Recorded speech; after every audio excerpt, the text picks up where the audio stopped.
Thank you. Thank you, guys. Appreciate it. Thank you. Thank you for coming out. This is awesome.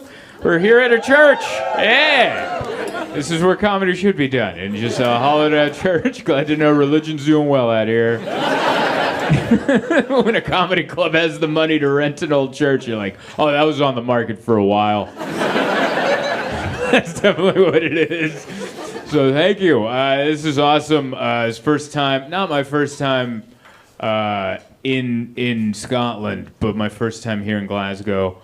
And it's very nice. It's good. I don't understand anything anyone says. And you guys are sure to murmur it, aren't you? It's like an extra little prank. You're like, and I'm like,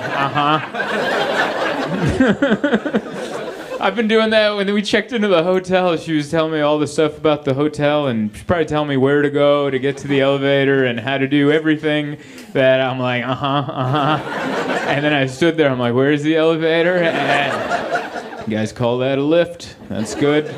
I love all the little differences. I like the get on with it or something. You guys say that, don't you? I had a server go, are you getting on?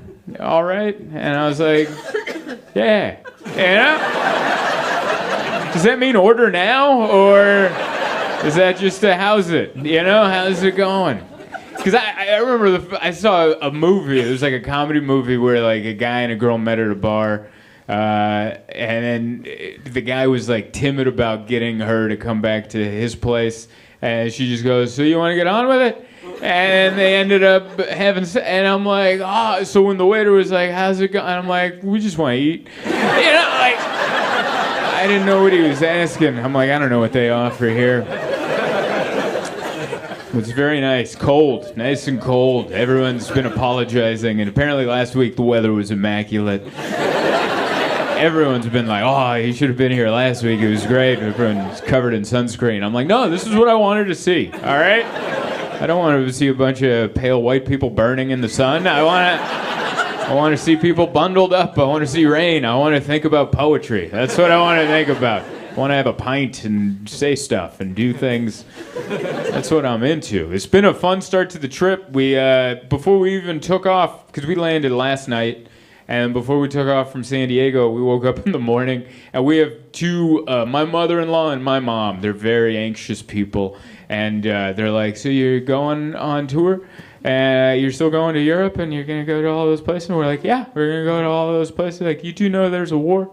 It seems to ever be spreading, and we're like, yeah, we noticed that, and we're still going to comedy, you know, because this could be the last chance. And you gotta get it all out, you know? I gotta get all these stupid words out. So they're already nervous, and then I remember we woke up, and my mother-in-law sent both of us a video of your train station on fire. And I'm like, my first thought was, oh, the war's gone to Scotland. That was my first thought. And I'm like, they're gonna definitely be afraid. And it wasn't. It was just a vape shop caught on fire. Because that's what those do, all right? I don't know how you guys look at... it might be different here, but we look down on vape in the States. Not to their face, because they're dangerous and they'll cut you. But the people that vape in the States are like, they're like someone's, son that won't move out. And they're good at video games, but they don't get paid for it. And you can't tell if they're an internet terrorist or but they have like dark jokes where you're like, I don't know how to feel about that. Do you mean it haha, or do you mean like we have a meeting on Mondays? You know, like, how do you mean it? That's how we look at vaping over there. I don't know, maybe here it's like a very high class thing. You guys put it in a pipe and then you just plug in your... I don't know how you do it. That's how I picture it. That's how I picture you doing it nice, but I can't believe those vapors burned down the good train station, you know? Because that was how we were going to get to the next town. That was the plan. We had the train tickets bought. We were going to take the train tomorrow morning and go to Birmingham, and not anymore. Now we're flying on EasyJet. Which is that the one that they use the soundbite on the internet when things are going wrong? That's a different one. All right. Yeah, have a lovely holiday, and then everyone's sad. You know what? The Instagram videos I'm talking about, someone's like on fire. Yeah, what's it called? Jet 2 holiday. Yeah, it was the 2 that got me. Because my wife, she plans the flights and the trips and all that. She's like, we could take a flight. It'll take like an hour. And it's like, she gave me the airline name. I'm like, I don't like the name of that. That's going to be... And I still don't know how that flight's going to go tomorrow. They asked a lot of questions about the size of our luggage. And I'm like, that's not a good sign. If you're asking, yeah, how big's your second bag? And I'm like, what? What do you care? Oh, we care. And I'm like, just get the most expensive ticket. It's still not that bad. Just get the most so they're not weird. Oh, you got to burn your clothes. You gotta... So you're saying we should have stayed with the train. That's what you're saying. Yeah, I don't like those. I remember I went on one of those airlines once in the States. We have a place called airline called Frontier, and they did a thing where they started charging people for their carry-ons, which is insane. To charge someone to bring stuff is crazy. You're already paying to fly, and you're like, that's not the full rate of the ticket. And you're like, what? Who then? Who is just buying that ticket and bringing... Who are you helping with that fare? Honestly, are you just helping a serial killer? Like, who are you helping? I gotta get out of town. Do you have any bags? No, hurry! Hurry, now! I gotta leave. Normal people bring stuff, all right? You should be very suspicious of anyone that's like basic ticket, no luggage. You're like, give that airport dog a once around on that guy. Let him get a good sniff, you know. 8:43. Sorry, I forgot what time I came out here, and then if I forget, I won't know how long to stay, and then I'll stay too long, and then you guys will be too polite, and then someone's gonna yell, "Our flight leaves in an hour," and we gotta go. That'll be a whole thing. I don't know. I'm very excited to be here. I dig your whole culture. Just so you know, I'm a big fan of it. I like the sweaters. Everyone looks so distinguished. Like, everyone looks like they know stuff. Even if you said something dumb, it sounds smart. Like, it's just the way I love it. Everyone's father looks like a retired doctor. Everybody on the flight, everyone just looked like, oh man, that guy knows something. You know, he knows something. He retired from doing something real good. All of his kids are growing up to do something real good. I just dig all of it. And I feel dumb and poor when I'm here. Because we don't dress as good as you guys. You guys dress... This is my nicest... This is all I brought, all right? This is my nicest shirt, and there's some restaurants my wife signed us up to go to where I'm like, I don't know if this shirt's going to cut it. Because I didn't bring nice shoes. These are it. Don't look at them now, but they're fine. They're fine.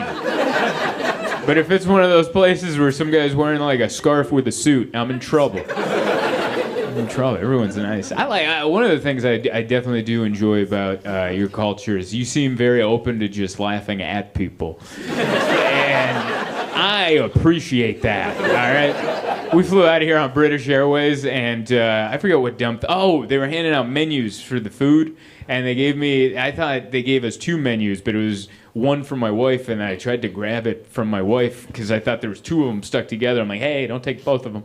And the flight attendant was like, no, here's another one. I was like, oh, I thought they were stuck together. And she went, and she walked off. I'm like, oh, I like that. They laugh at people. Because I love to laugh at people. You see someone trip or something in public, give it a good... You didn't think that was gonna... Look at you down there. That went down, you know. Because you know, as ignorant as we are over there, we all just clump everyone together. Because there are definitely parts of Europe as a whole that definitely... We went to Germany, they don't laugh. And I have a show there, and that's going to be a test, isn't it? There's 500 people showing up, and that's going to be a lot. It's going to be 1,000 eyes staring at me, barring any injuries. That's going to be around 1,000 eyes. Hopefully, I like the people that caught the second joke. Oh, yeah, some people don't have both. That is true.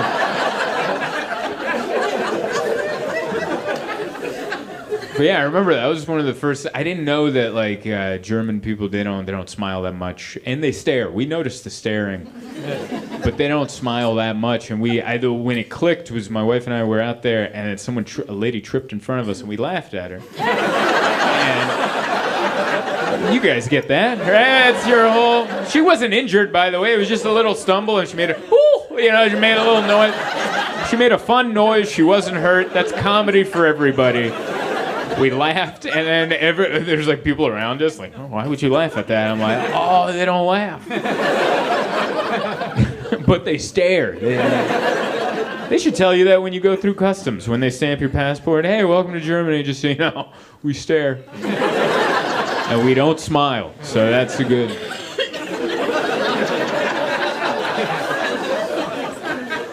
That's crazy. Like, because I was raised the complete opposite. I was raised not to stare. As my mom would be like, hey, don't stare. That's rude. We don't stare.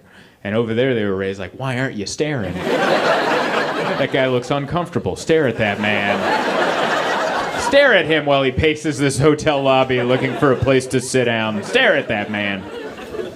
God, that was awful. We went there. We're going back, but I think it's going to be better this time. We went there, and it was a nice hotel, and they had like a hotel buffet breakfast. It was all included, so we were down there. And it was all jammed in there. I don't like restaurants where we were all jammed in there. I don't even like talking, you know? Like when my wife and I sit in a place where I'll say something, she'll be like, what is it? I'm like, nothing. Just forget it. And she's like, just say it. She doesn't have what I have. She's like, just say it. I'm like, I can't. There's people, you know. It's not even important, you know. Like, and she'll be like, just say it. I'm like, all right. The valet looks like Richard Gere. All right.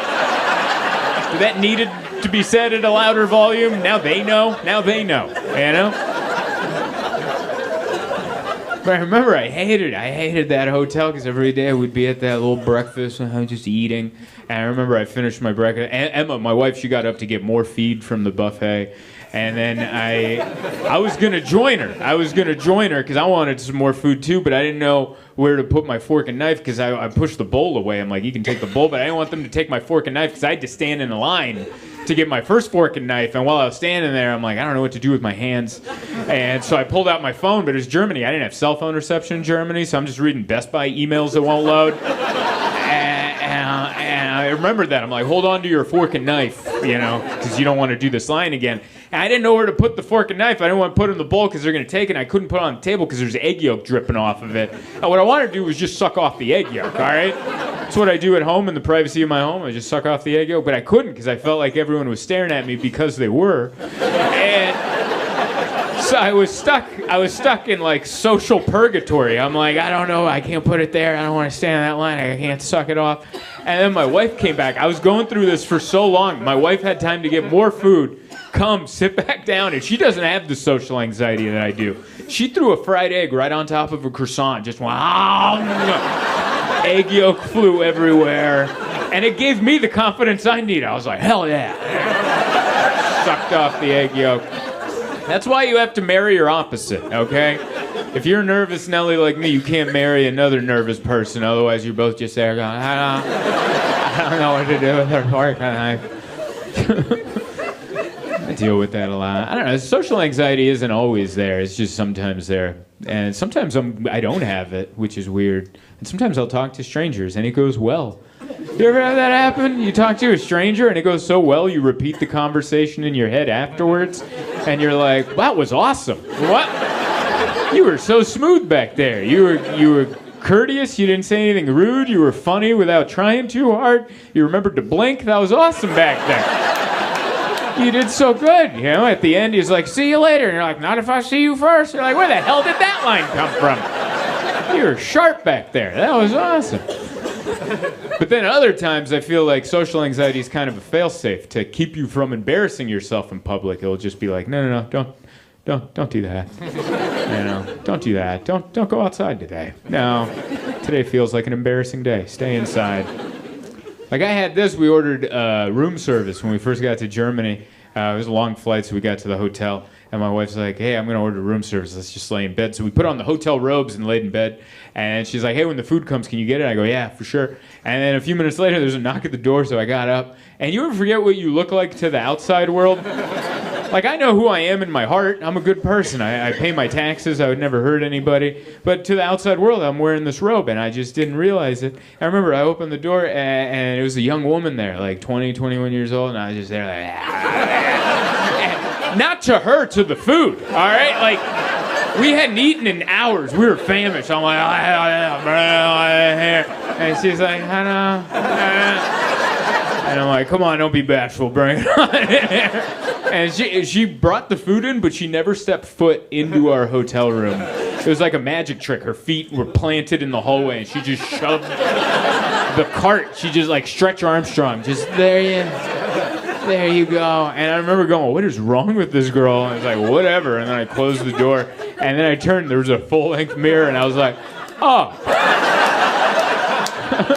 that makes sense. This is who she saw in the training video, probably. Like, well, I'm sure when she got the job, they made her watch, like, a safety training video. It's like, hey, if there's ever a grown man in a robe going,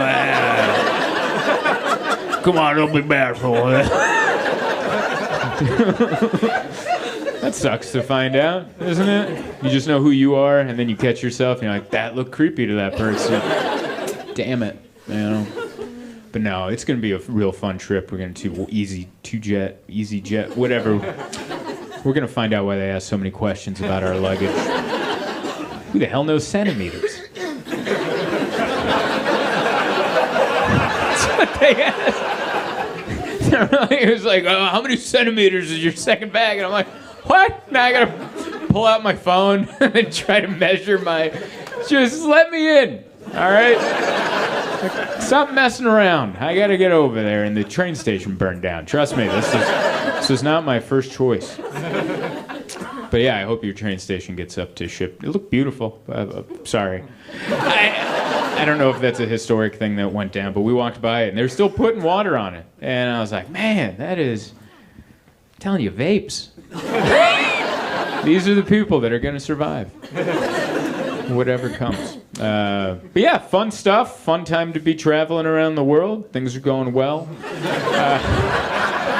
I don't know if you keep up with the news. It's pretty wild. I haven't watched any of the news about the war here, but I was watching it before I left to come here, and it's insane how I'm very lucky where I live. I think you guys are too, because it's not here.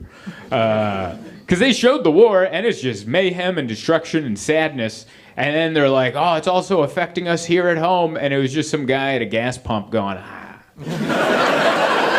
That's what they said. They're like, also affecting us here at home. Look at the price of gas. And it was like, before that was just people crying at a funeral. Then they cut to a guy that looks like me putting gas in his car going, they're killing me out here. And you're like, I think you should shut up. Just don't go anywhere. We're very lucky. I don't know. We didn't pick him, but some of us did. He had Kid Rock, you know.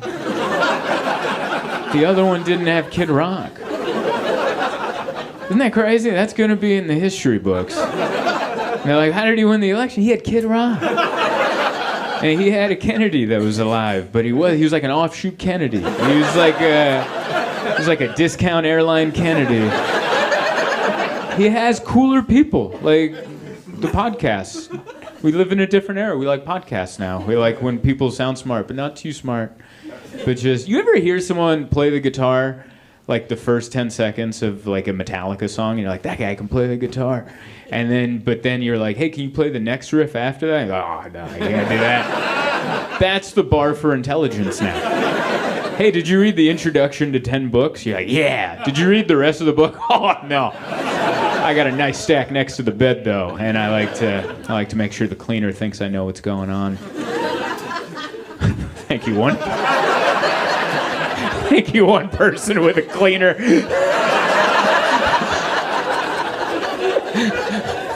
We have a very nice cleaning lady, and we pre-clean for the cleaning lady. Because we don't want her to think we're total pigs. And then I stack like my better books next to the bed, so I'm like, I want Susanna to think I know what I'm doing. You know, isn't that weird? Like at hotels, I never let them in. They're like, oh, would you like a clean? I go, get out of here! Every time they come, it just sounds like I'm finishing dismembering a body in there. Just, I need more towels. Never come into my room. It's a mess. I'm not taking my clothes out of that bag. I'm not doing that. I don't know. There's weird hairs in the drawers. You're like, whose hairs are those? I'm leaving my clothes in my bag, and you can't come in here. We've done weird stuff.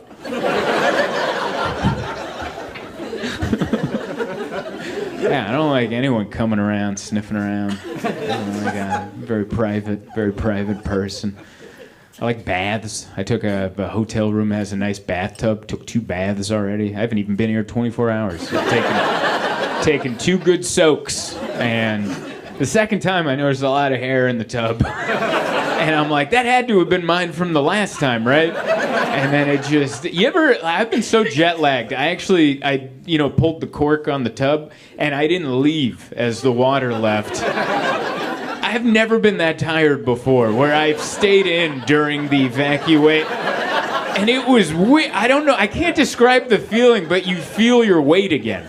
Like, it felt like I was training to be on the moon, and then they're like, now we got to train you for the gravity on Earth. So then it just comes down. And I'm just there watching my balls dry. And I'm like, I think I'm ready to go. I think I'm ready to go see the Earth. This is how I train for a show at a former church. I take a bath and then I let the water run out. My poor wife's on this trip. She's like, oh, do you want to go?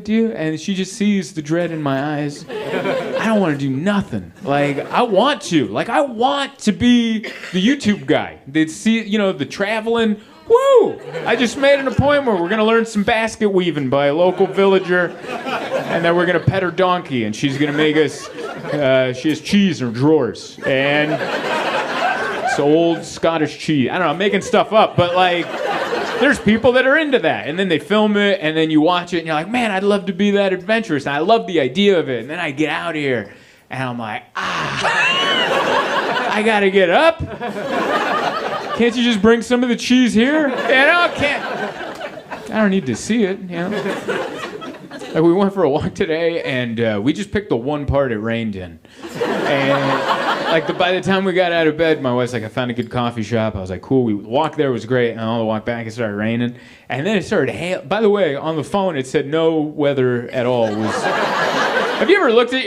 I know you guys are used to it, so it's insane for someone from San Diego. I came from a postcard, and then landed here, and I'm like, did you know it rained when it wasn't supposed to? And they're like, oh, this poor guy's not going to survive nothing. This poor guy. Yeah, we came from a postcard, and then I didn't bring an umbrella, and it didn't say it was going to rain, and then it started hailing. So we were just like under a building overhang eating an egg salad sandwich, which we thought was hot, and then it comes out cold. You ever make that? That's probably just a normal dish you guys have. And I liked it, but you ever expect hot egg and you get cold egg with mayo? It's jarring, all right? And you're like, oh, they don't have as much steam here as... Oh, it's cold eggs! I'd like it if I was ready for it, but man, I thought it was hot. I can taste the fridge it came from.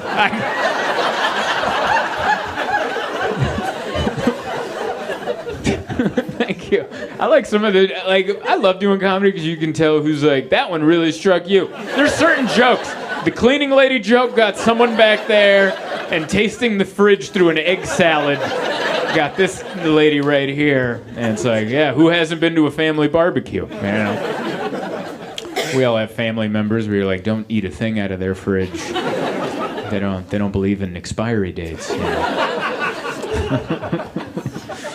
But no, it's been wonderful. It's been a great trip. It just started. I'm gonna eventually figure out what time it is, but I don't know. It's been good. We've been enjoying it. I don't keep up with enough stuff. I think my wife kind of keeps me in the loop of what's going on. Like cultural things that change. I'm like, people still saying this word, and they're like, they've never said that word. But she keeps me up to snuff on things. Like last week, she taught me about house burping. Is that a terminology that you're nodding your head like you've heard of it? I didn't know about this. And they made an article in the New York Times about it. So it's like a popular social media. Can you explain very quickly what house burping is? Especially in Germany, they'll open all of the windows. Are you German? No. Oh, okay. Oh, yeah, especially in Germany. Oh, okay. All right. Yeah. I read the New York Times article.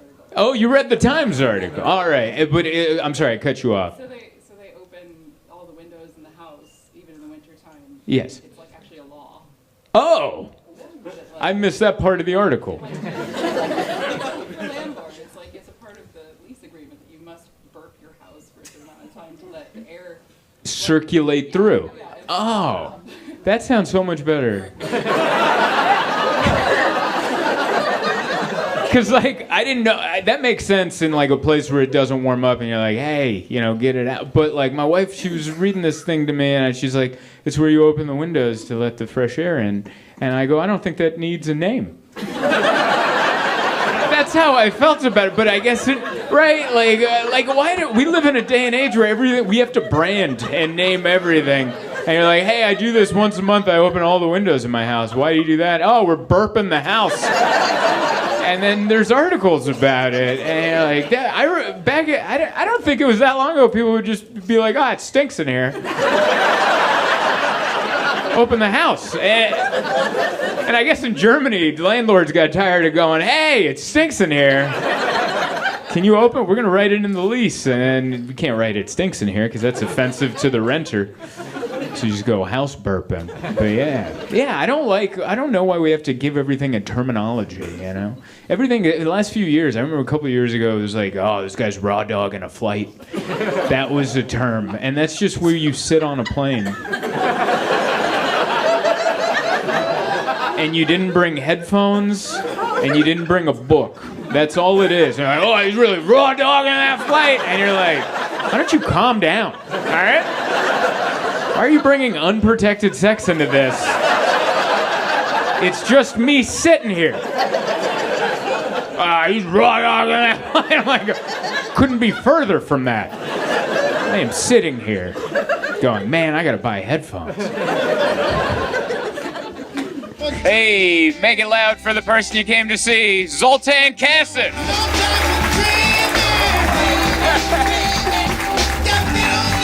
That was almost a disaster. Oh my God. And I introduced myself. Oh, we have spared no budget. You think they would have told me, hey, there's a giant step when you go out. And I opened my arms like I was a legend come to see my...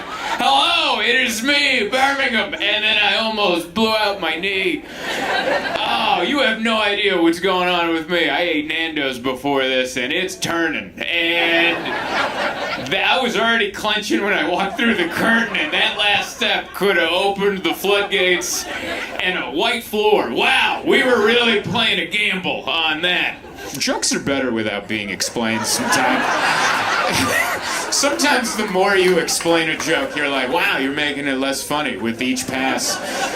Sometimes it's more of a momentum thing, you just get it in. I'll Google what a Swiffer is for tomorrow's show. And yeah, what's a you guys Swiffer? A flash? A valide de who? Did you just go French on me? Man, you guys are so cultured.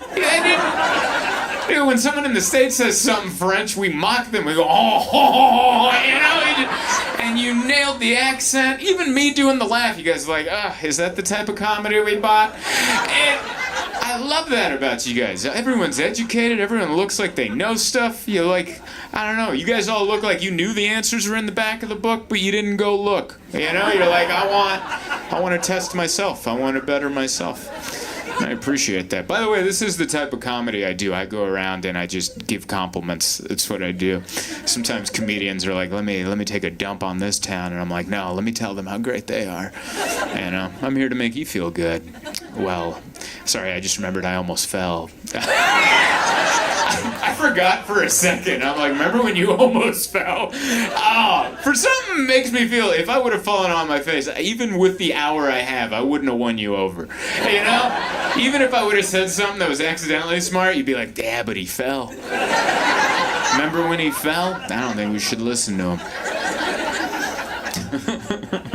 Like, I don't fully get. See, you wanted to clap, but you remembered I almost fell when I came out, and you just didn't have the respect. You wanted to clap. I felt it right there. You're like, oh, but he fell. He's an idiot. He doesn't know how steps work. He has legs. Glee! Sorry, I just realized that's written back there. What a fun word to say. I think that's what the noise I made when I almost fell. Glee! And... oh... thank you. You guys are all very nice, but you also have a look on your face like you wouldn't have helped me up. I will say that. There's a little bit of like, we're too busy laughing, but eventually we'll check on you, you know.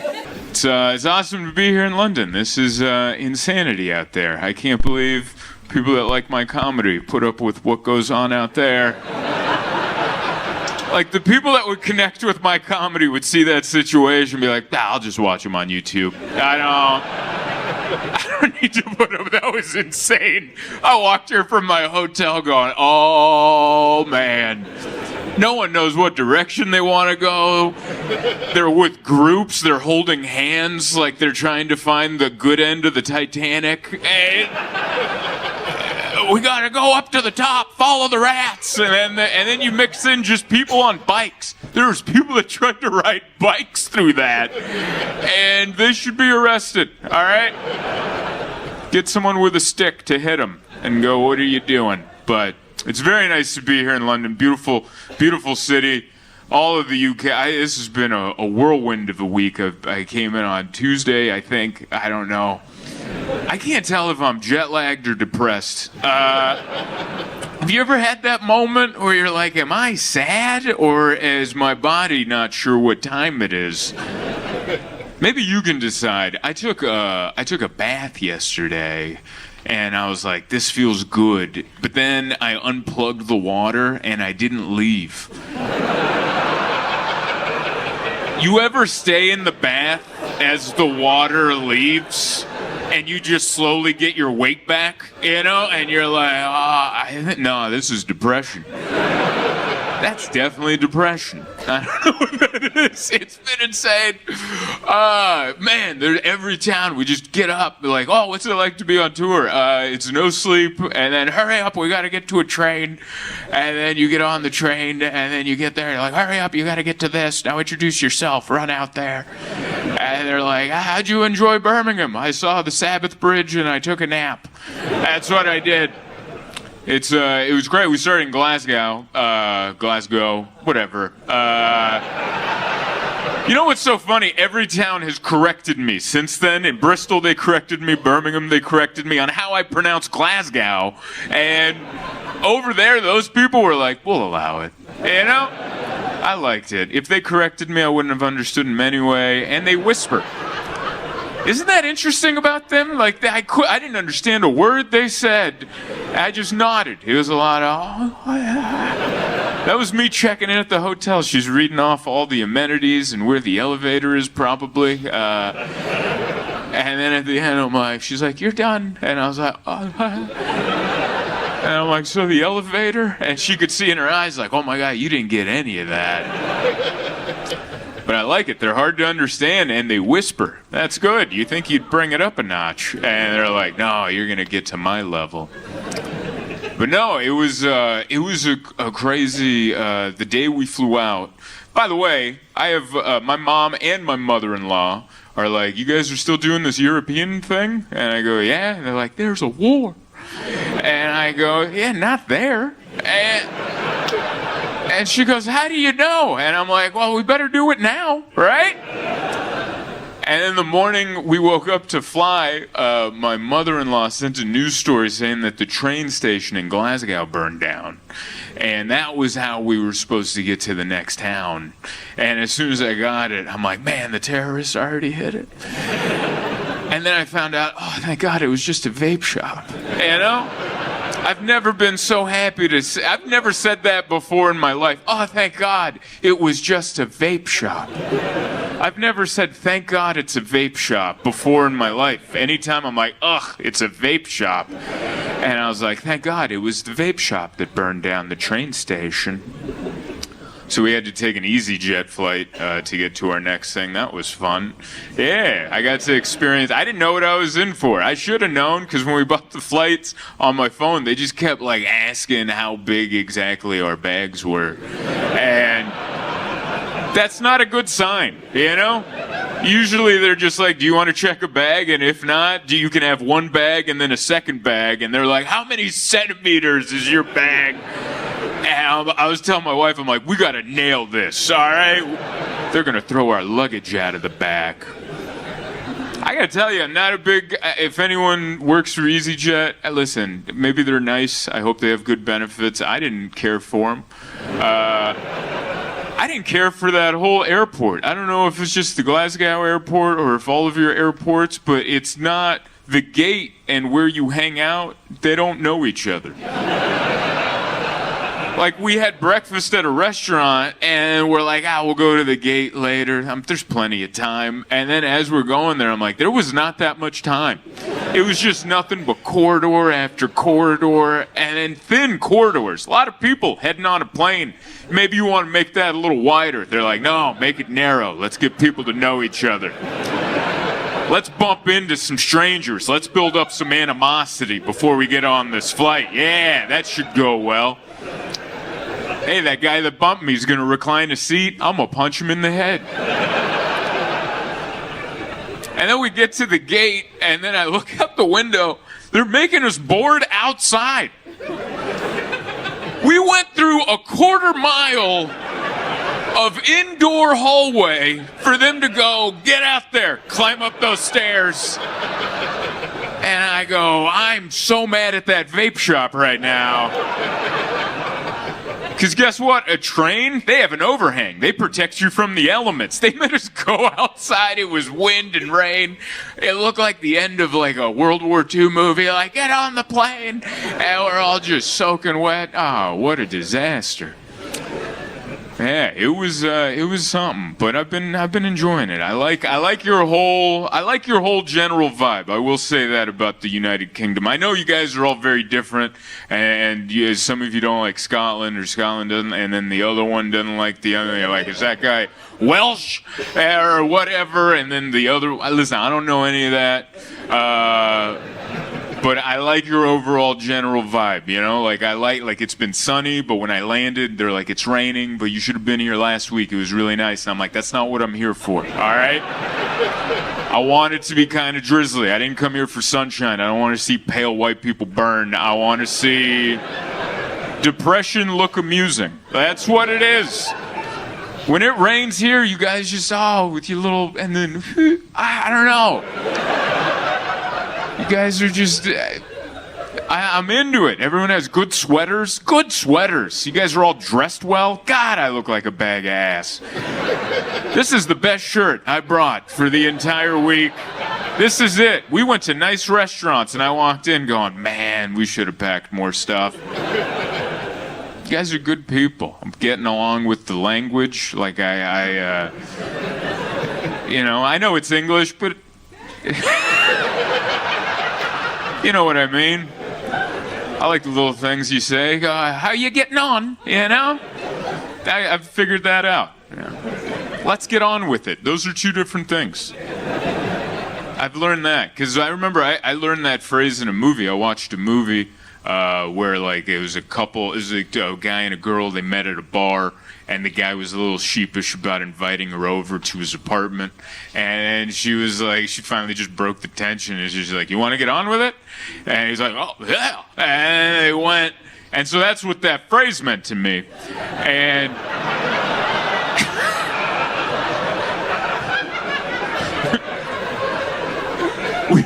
we went to a restaurant when we landed, and the waitress was like, how you getting on? And I'm like, oh, no, we're just here to eat.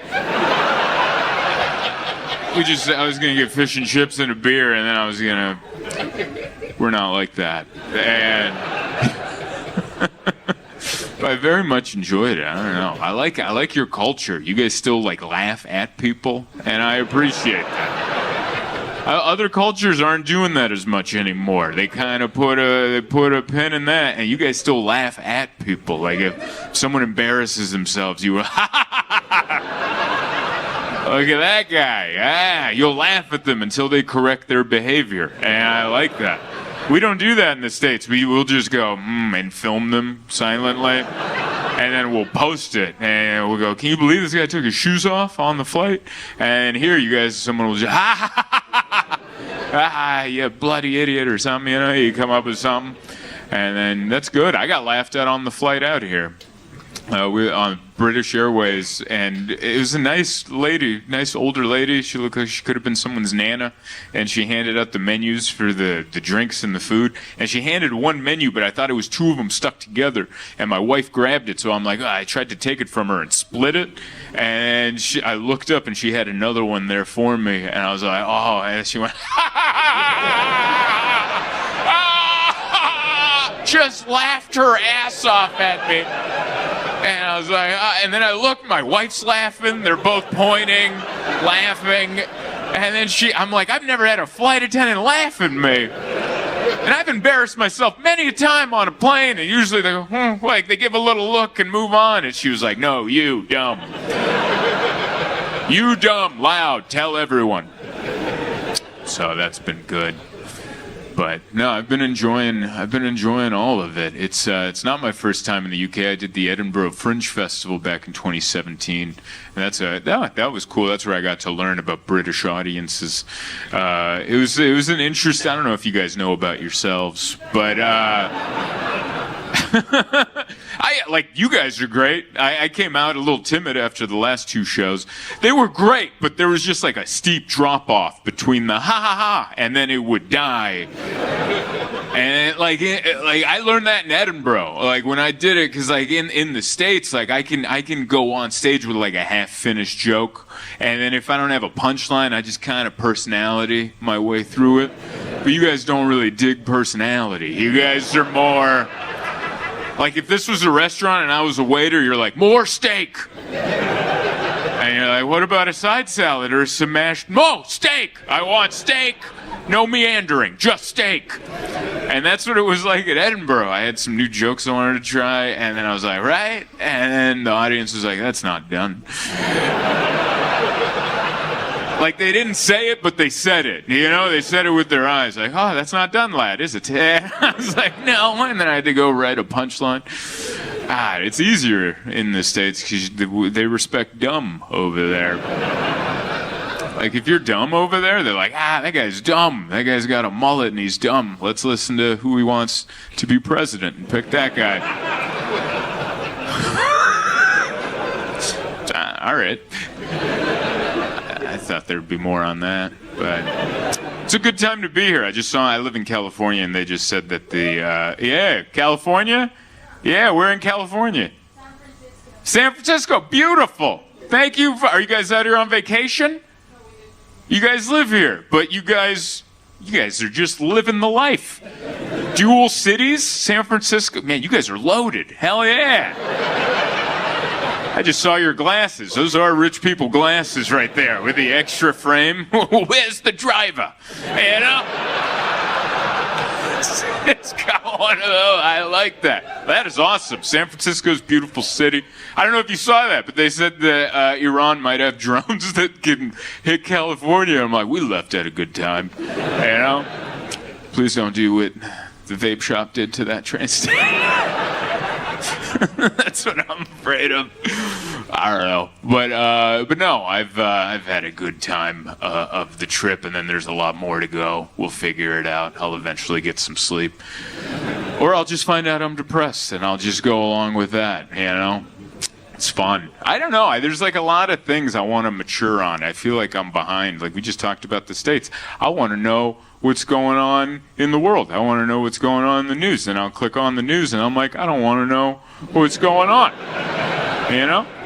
Like, that's what my wife and I were blown away. We threw on the BBC the other night and they had a discussion about student loans. Apparently there's a situation in the UK about student loans, and they had people with many different opinions, and they debated amongst themselves on TV about the student loans, and my wife and I were blown away. No one called anyone any names, no one gave anyone the bird, no one called someone fat or anything. And I was like, what is this? This isn't news. What is this? This is like a discussion in a library. Is this how it's supposed to be done? My wife, she keeps me up. She likes to learn. She keeps me up to date on what's going on. She reads articles, she looks on social media, and she's like, hey, do you know this? And she'll tell me things that sound important, and then I find out they're not. I found out that life has gotten so boring that we have now started branding things that don't need to be branded. Like have you guys heard of house burping? Have you heard this terminology? Okay, you have heard it. So I didn't know what this was. My wife and I were laying in bed. Can you explain very quickly what house burping is? It's when you open the window. Yeah, to let the air come in. Yeah, I had to listen to that. I put my phone down and went, yeah, go ahead, what's house burping? And she's like, oh, that's when you open the windows and let the air in. I go, that's not anything. That doesn't need to be labeled. That doesn't need to be hashtagged. They wrote an article about house burping in the New York Times, and I read it, and they're like, yeah, that's where you open the windows and that's not any... They used to be just called, what's that smell? And then you open the window. It wasn't... That's how boring modern life is. There's New York Times journalists, respected journalists, sitting down, writing a 1,000-word essay on opening windows. Because life's kind of dull now. It kind of sucks. We give things terms that don't need it. It's extreme, and it's not necessary. Like, I remember a couple of years ago, I was on a plane, and I didn't bring headphones, and my brother was like, oh, you're raw dogging this flight. And I'm like, I'm just sitting here. Why are you bringing in unprotected sex into this? I'm just a man sitting here with my oh, you're raw dogging that flight. And I'm like, will you calm down? Is that how boring life has become? And it sucks because the other way sucks too. The reason life becomes so boring is because we're on our phones, and that kind of becomes dull. All the videos kind of become the same. Every time there's a trend, and they're like, oh, I'm going to do the thing where I show all my photos from 2016. Wouldn't that be fun? And now it's 2020. And everyone's doing it. Hey, why don't we look up a photo from oh no, I was fat in 2016. Let's not post that. Can we wipe 2016 off the servers? But it's just dull. There's nothing there. And then you try to go make friends and you hang out with them, and you're like, I now remember why phones got popular. Because this sucks too. Like my wife made a friend, and she's like very social. She like makes all these friends, and so now we have to go to events, and I gotta meet a lot of people I don't know, which sucks. I gotta walk around just going, you know that friendly, I don't know what you just said, so you just start laughing. You're like, what do you do? And then they give you a job title you've never heard of. Wow! This sucks. Can we leave? You know? Like, my wife and I went to a pickleball gathering, a meetup of pickleballers. My wife and I started playing pickleball, and if you've never played, great sport. We shortened tennis, all right? We made tennis accessible to people that don't want to run around that much, all right? We brought the lines in, and we slowed the ball down. That ball was coming in mighty fast, and we're like, why don't you slow that down? And it's all easy. It's easy on the joints. It's fun. My wife and I play together all the time, and we play for fun. Well, I'm not trying to beat her. We still want to be married after this game. All right? So we just have fun. We just dink it back and forth, and we're like, that was a good time. We look at our Apple Watch. It's burned 300 calories. Playing pickleball. That's really good. Let's go eat something. You know, like that's the level of pickleball we play at. And then we go meet up with these people. And we go play, and the couple that we played against first, I'm like, this isn't gonna go well. They were like one of these CrossFit couples, you know, they're just like swollen, but in a strong way, you know. And the guy had little shorts, and you could see his quads, like his quads had borders. Like you could see You could see, like, he was like looking at a chart in a medical book. You're like, oh, that's the Majorus Casaurus, and that's the trapezius. How do you do? But his quad muscles were so. You ever see someone with quad muscles so big that their kneecap looks cramped? Have you ever seen like a real lifter and they stand up straight and their quad muscles make their kneecap look like a guy stuck in the middle seat of an EasyJet flight, just like, I don't know what's happening here, but they're really coming across the border. Just looks like an invasion, is what it looks like. And I was looking at those kneecaps, and I'm like, we're gonna be in trouble. I have a feeling. And then this guy let off a serve, and it came in so fast. It made a sound I've never heard a pickleball make. It was a concussion. It was a cacophony of just wah, and it echoed through the park. And it came and it curved. It came up here, and I'm like, that's a bad serve. You're going to go over there. And then at the last second, it came down and it hit me in the big toe. Bounced. It came in so fast that it hit me in the toe, and then 2 seconds passed, and then I went. They were laughing. My wife was like, what was that? And I'm like, you're on my team. What are you talking about? I'm like, how dare you? This is a friendly game. I'm here with my wife. I want to leave with some respect. And you hit a curveball shot off my big toe, and you watch me whiff it. 1 Mississippi, 2 Mississippi. Ah! That thing's already gone. And after he did that, everyone's laughing, so, it's awkward. You're, like, meeting these people. They're friends of my friends, my wife's friends. And I'm like, ha, ha, ha, ha. Nice serve. You understood what that meant, right? Hey, you're really good. We're not. And that didn't calm them down. I thought we were dealing with, like, civilized people. We weren't. We were playing animals. And every serve after that was harder than the last. They ended up beating us 11-1. I don't know how we scored 1. I actually think I remember it bounced off my toe and it counted as a hit. And they couldn't respond to it. They thought it was off my paddle. We scored 1. They beat us 11-1 in 8 minutes, which was, if you've never played pickleball, that is the fastest game of pickleball you've ever played. And I just didn't get it. My wife and I were so angry. I'm like, what do you get out of beating somebody like that? Like, if you're so good at a sport and it's like it's not a tournament, we're just having fun, and you see that they're bad, what do you get out of just, let's murder them? Like, what do you think's going to happen? That's like, what do you think? Like, you think your dad's going to show up and admit he loves you? Like, what? What do you think is going to happen? He's not coming back. He has another family, all right? He never loved your mom. That's not your fault. He just never loved your mom. And he has other kids who he loves. And he's not coming. But you can't say that because his thighs make his kneecap look like this. And you're like, he's going to make me look like that. My wife and I were so offended. We drove home, and she was like, we got to get back at him. And I'm like how? She's like, we just got to get really good at pickleball. And I go, our lives aren't a movie, all right? There's no training montage happening after this where we're just doing push-ups and doing drills, where I wake up in the middle of the night and she's like, go! And just throwing pickleballs at me.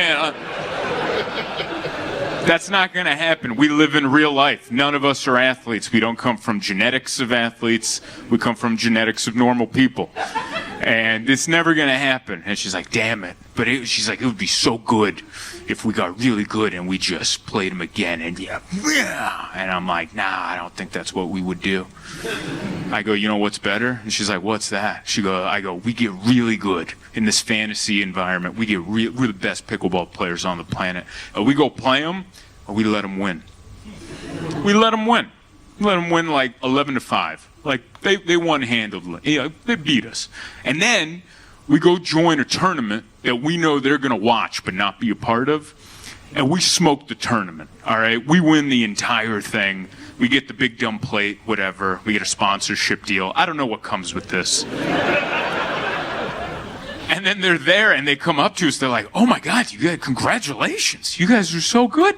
I can't believe, congrats on winning. And I'm like, oh, thank you so much. And they're like, I remember we played you guys. We beat you. And I'm like, yeah. Yeah, well, I mean, we knew you guys weren't on our level, so we, calmed it down because I don't have a weird relationship with my father. All right? That's the ultimate revenge. That would be the ultimate. I'd do a training montage for that. Truth be told, I don't even know my dad, so I don't know who I'm ripping on. Yeah, that's going to be a weird trip because this is ending in Budapest, and my wife was like, what if your dad shows up? I'm like, it's going to be weird. There's going to be enough family over there. That could... One more time for Rodney, everybody.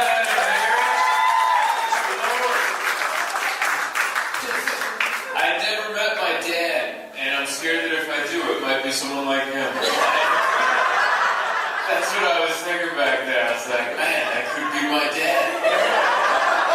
Rodney, were you in Budapest in the 80s? Because I feel like that could be him. What's up, everybody? Yeah, brand new comedy club in the Arts District. We're doing it. Yeah, love it. I've performed in Vegas many times, but it's always been in a casino, and I've always hated it. I'm not a casino guy. There's like too much AC in there. I wear contact lenses, so that means my eyes get dry like that. I just walk in and I'm like, I hate it here. I was telling my fiance we came out here, and the first time I ever worked in Vegas was at the Four Queens. I don't even know if that hotel's still up. Is it? Yeah. Okay, well, we know it's not for long, right? We're like, oh yeah, it doesn't even fit in Fremont Street. Four Queens is just looking at the thing that overtook Binions, and it's like, yeah, we're not long. We're gonna go soon. But I remember I worked there on Monday through Sunday, a whole week in Vegas, which is way too long to be in Vegas, alright? If you live here, that's different. You can go home, go to church, cleanse yourself, But as an out-of-towner, Vegas is a 2-day town. You come in the first day, you drink everything, do drugs, whatever you want. And then the next day, you don't even want to be there, but you paid for 2 days.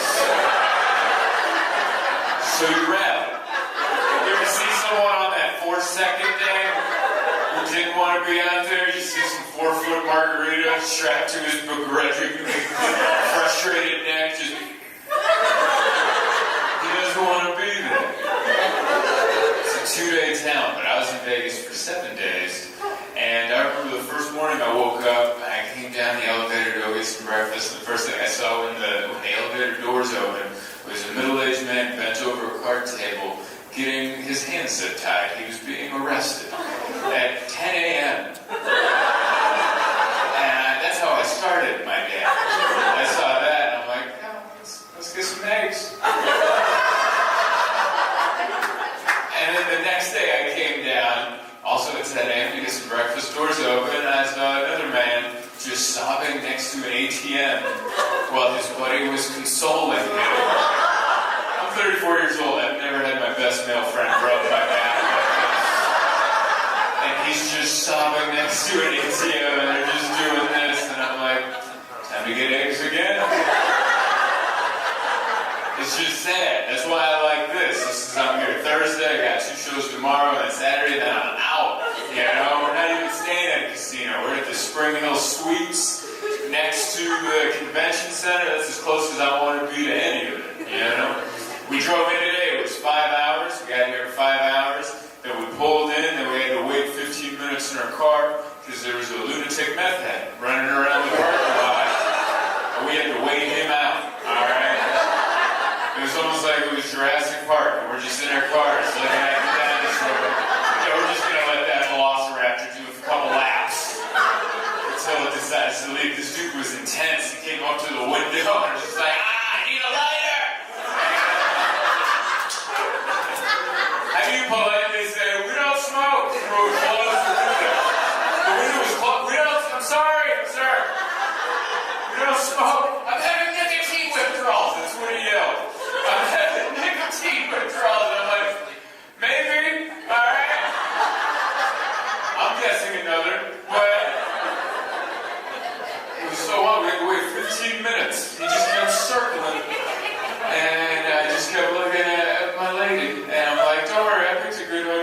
She's like, are you sure? And I'm like, yeah. And then we went inside and it was cool. But the outside was an experience. I like this section here, just a little judgy. I like that.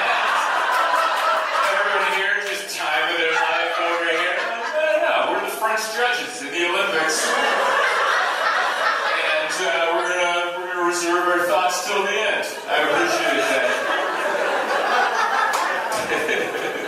It's a nice club. I like the lighting in here.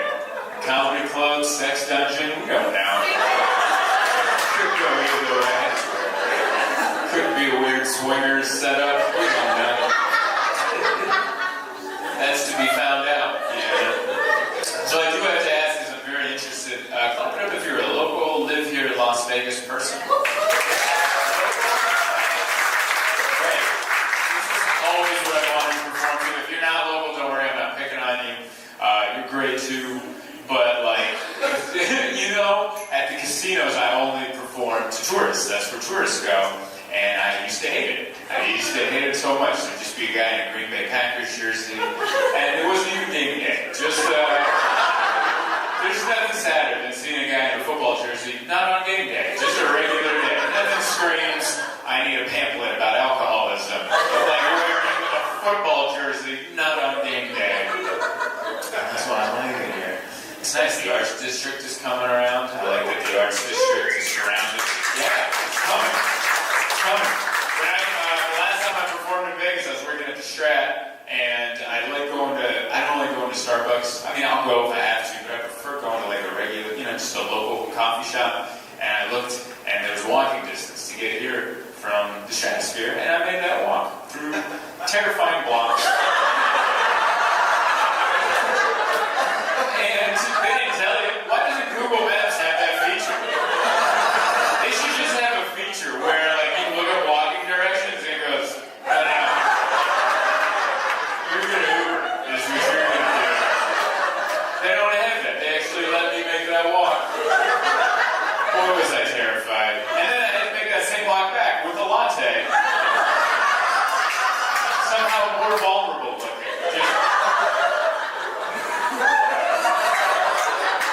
Netflix says mug me immediately. Okay, salt maple leaf latte. With the artwork on this. It's nice out there. Glad things are going back to normal somewhat, I think. I don't know. Football season just started. Pumped about that, yeah. Really what I love more than sports is just watching stadium fights on social media. Have you guys started watching stadium fights? Apparently everyone's just been at home waiting for things to open up so they can punch a stranger in the face at a football game.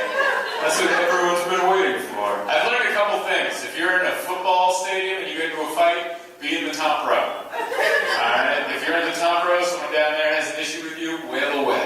The odds are you're going to do great. If you're in that bottom row, you apologize immediately and buy that guy a beer. Alright? There's too much leverage coming down. That guy's never won down there. That guy just get plastered by a giant. And another thing I've learned from watching stadium fights, most of the fight is just chubby dudes covering their bellies. That's most of what it is. They get two punches and they're like, oh, my belly's showing.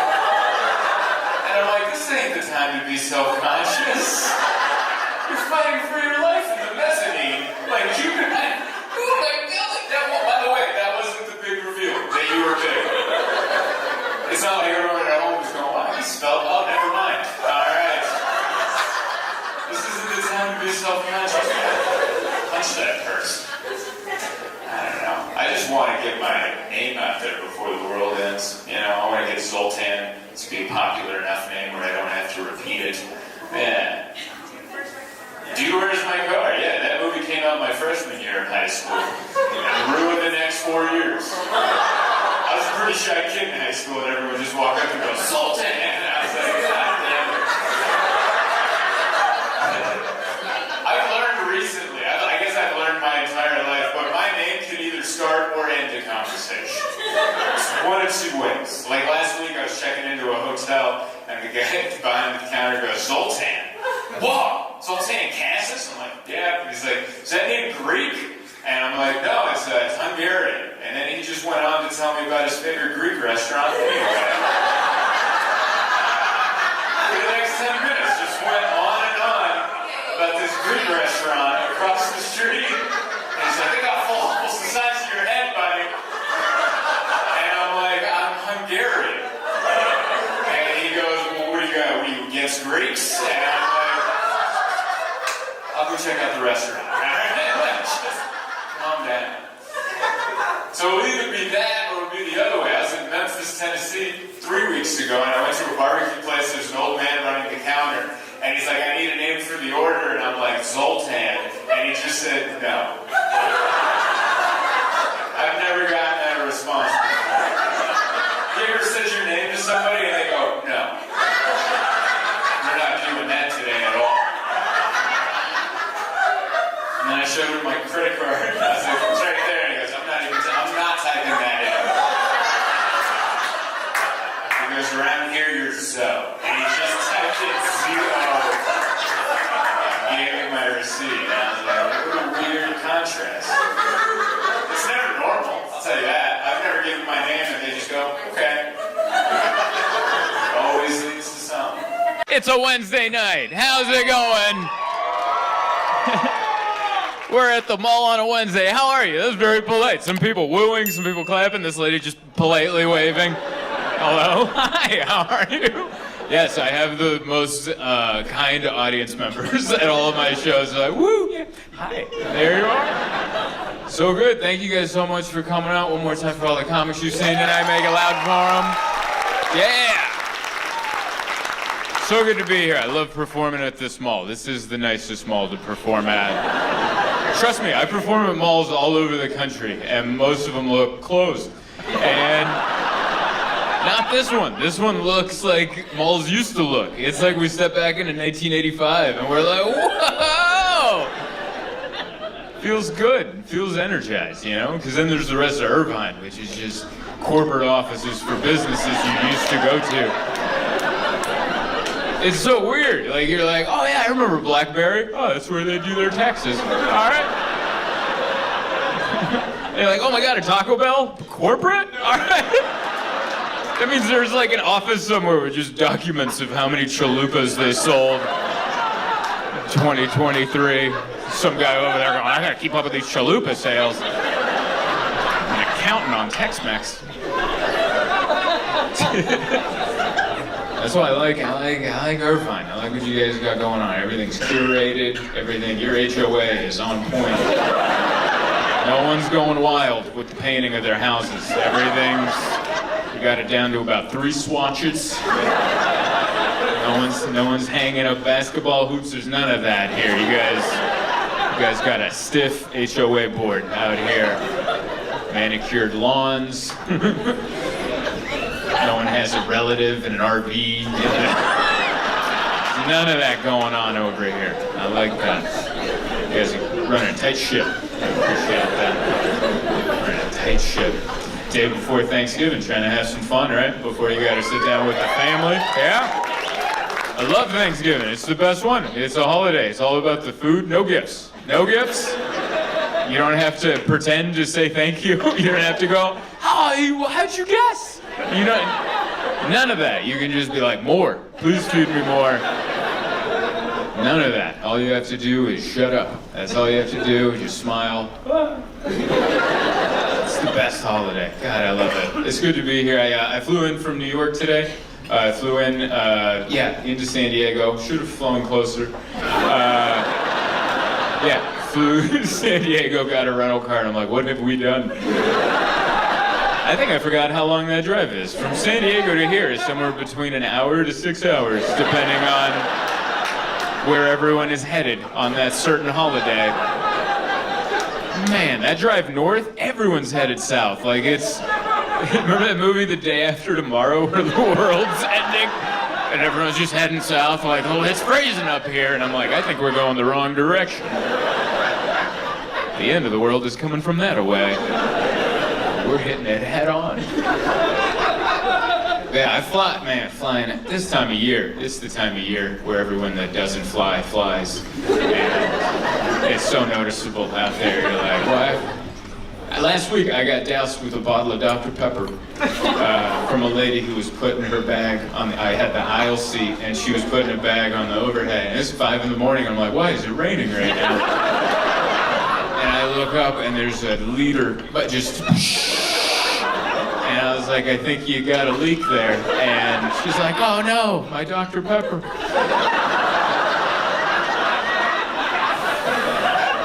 You know? Man, drinking Dr. Pepper on a 5 a.m. flight, too. Like, I just looked at her, I'm like, man, I hope you didn't forget to lock your storage unit before you left this morning.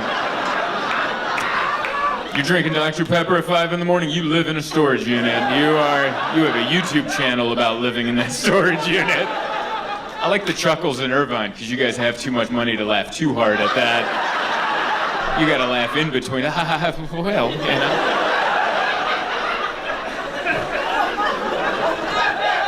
That in-between chuckle. Doused me with Dr. Pepper. And then today, everyone on my flight was extremely elderly. There's nothing wrong with that. That's nice. That shows love. They're in their later years and people aren't coming to visit them. They're like, ship him in. Hey, should we go visit Grandpa? Half his body doesn't work. No, fly him out. We'll bump him up to economy. Like, you know how many old people I watched boarding the flight this morning?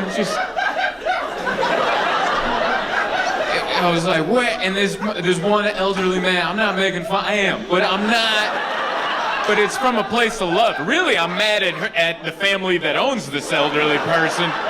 What are you doing, shipping this old man across? Go visit him. He's elderly. He had to use the bathroom like 100 times, and each time he got up, and I'm like, he's not gonna make it. He's not gonna. And each time, you ever watch someone go to the bathroom and then they close the door, and I'm like, yeah, but then what's going on in there? What's gonna happen then? Yeah. It's irresponsible. Go visit your family. Don't ship them out like they're an Amazon package, man. Go visit Grandpa in New York. He lives in New York. That's where you're gonna spend Christmas. You guys hush. You're like, that was our grandfather. We shipped him out. I had a nice elderly woman behind me on the flight, and she didn't know how the touchscreen wasn't working for her in the headrest, so she just made sure to jab the hell out of that. That was a 5.5-hour flight, and I'm just over there like, it's the holidays. You have to let it go. It's Thanksgiving, you know? The Native Americans and the Pilgrims came together. They were able to set their differences aside. Come on, it's the holiday season. Pumpkin spice lattes. 5.5 hours, reminding myself not to yell. Whoa!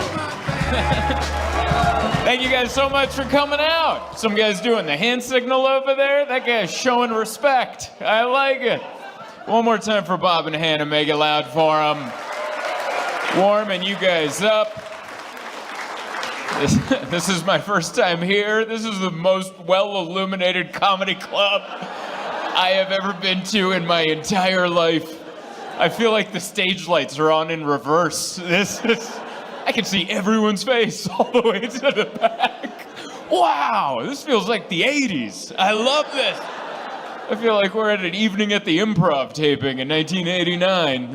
Everything's glowing. This feels like the nicest Chipotle I've ever been to. This is amazing. Look at all the lights and the colors. Whoa. Sorry, I've been microdosing shrooms, and this is a lot. It's supposed to boost your mood, but you're not supposed to have this much color right in your face. You're like, whoa, all right. Oh, wearing sunglasses for the next set. Thank you guys so much for coming out, man. This is great. We're here. We're doing it. And I believe we're in Albuquerque, but it might also be Bernardillo, but it could also be Santa Ana Pueblo. So I don't know. And then someone threw a fourth one at me, and they're like, it could also be Rio Rancho. Will you guys make up your mind? There's nothing but space out there, all right? You guys are being real nitpicky over nothing but space. Oh, yeah, you can't do that here. Now, in Rio Rancho, you could get away with that, but not in my jurisdiction. I like Albuquerque. I like it. It can never spell it right. It's every once in a while I'll try to tweet about it, and I'm like, I'm not even gonna try. I'll just do the airport code. I can do that one. And that airport's been there back when. That feels like it used to be a bus station. Like. That was before wheelie bags. They have tile brick floors or something. I love it. That was back when people carried their bags like men, but now everything's on wheels, so it's just da da da da da da da da da da da, and you're like, man, update that airport floor. And it's an interesting group. Like I'm shocked how normal everyone looks in this audience. Because my flight in here, I flew in from New York, but I connected in Atlanta, and I was just watching people board. I'm like, where are we going? We had one of everybody. That thing was like a Noah's Ark out here. We had Amish people, we had farmers, there's a little person with a cowboy hat for no reason. There's a guy barely wearing a shirt. It was just everybody and nobody. And then I got here early, and I was just walking around the casino before you guys showed up, and it's a motley crew out there, I'll tell you. Everyone looks like they just got out of physical therapy out there, just wearing knee braces on the outside of their jeans, Well, that's healing well, I can tell. That's a level of I don't care that I really hope to get to someday. Just put the knee brace on the outside of my jeans, all right? I want people to know. Make some way. I'm coming, you know? It's nice. It's good. Got prepped up, got a haircut yesterday. And thank you. It's not what I asked for, but it's what I got. I don't know what it is. I gave clear instructions, clear what I wanted, and then he just gave me the haircut he has.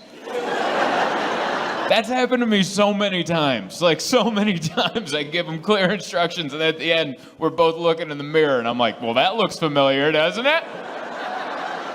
That's the one you went for, huh? And you can't even complain, because then you're saying his haircut sucks.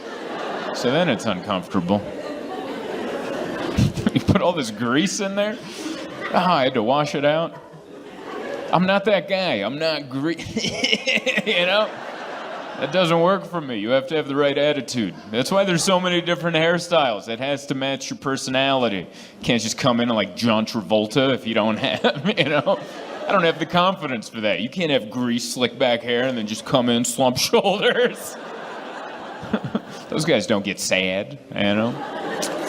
But no, I've been having a great couple weeks because I have been microdosing the shrooms, as I've been saying. Just a little bit. If you don't know, microdosing shrooms, that's antidepressants for people without health insurance. It's prescribed by the internet, and dosage recommendation on the back of the box of chocolates. Take 1 square a day for 4 days, and then stop for 3 days, and then it says start again, and then it just trails, it ends. That's the end. And I'm like, forever? Like, how long? But it works, because there's a lot that's happened the last few weeks, and I don't care. I'm just kind of watching it like, whoa. Like last week, I watched the Republican National Convention. I was like, this is amazing. My wife was mortified. I'm like, is that Hulk Hogan? It was Hulk Hogan, then Kid Rock came out. I'm like, who booked this? Middle school me? This is everyone I loved when I was 12. I watched the whole thing for 2 hours. And I'm like, when did they start airing the county fair? Like, that's what it looked like. Hogan came out, and then Kid Rock, then they did a pan of the audience. I swear I saw a guy eating a turkey leg. And I'm like, this is fun, dude. I was into it, man. It's been wild. It's been a wild couple weeks, so I'm happy for the shrooms. I am. Trump with the ear. They tried to kill Trump. They only got him in the ear. And whether you like him or not, his reaction, that's not how I would have reacted. I will give him that. That dude got up. Ah! That would have not been my reaction. Yeah! And then running. I would have ran off that stage. The video would be Secret Service people chasing me as I'm like, what was that? God, can you imagine? I've never been shot, all right? But I know he got grazed, but I imagine that burns. That has to burn. I've never been clipped in the ear, but I have been flicked once, and it was hot for hours.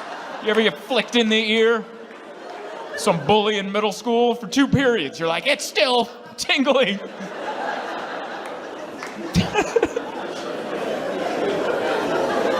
We got to watch the Secret Service people, you know?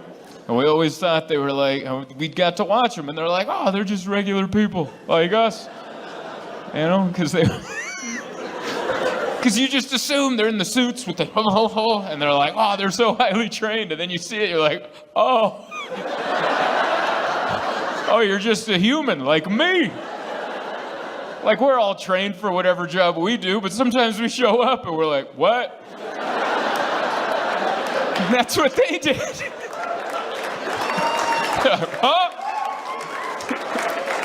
That town had 2 roofs. That entire town had 2 roofs. This is in the far middle of nowhere, Pennsylvania. And they're like, all right, we'll put a sniper on that roof. What about that other roof? Come on. Come on, dude. Don't make me get the other tripod out of the car. Just, we're good. Leave me alone, dude. And I get it, man. Because I assume all those, they're about my age. I'm 37. They're probably like young, maybe even younger, because they need to be able-bodied. They got to run and do action-y stuff. And there's been no attempts on a president or a former president since like Reagan. That's 40 years ago. That's before a lot of those Secret Service people were born. So like, yeah, they trained for the job, but it's like, come on, you know?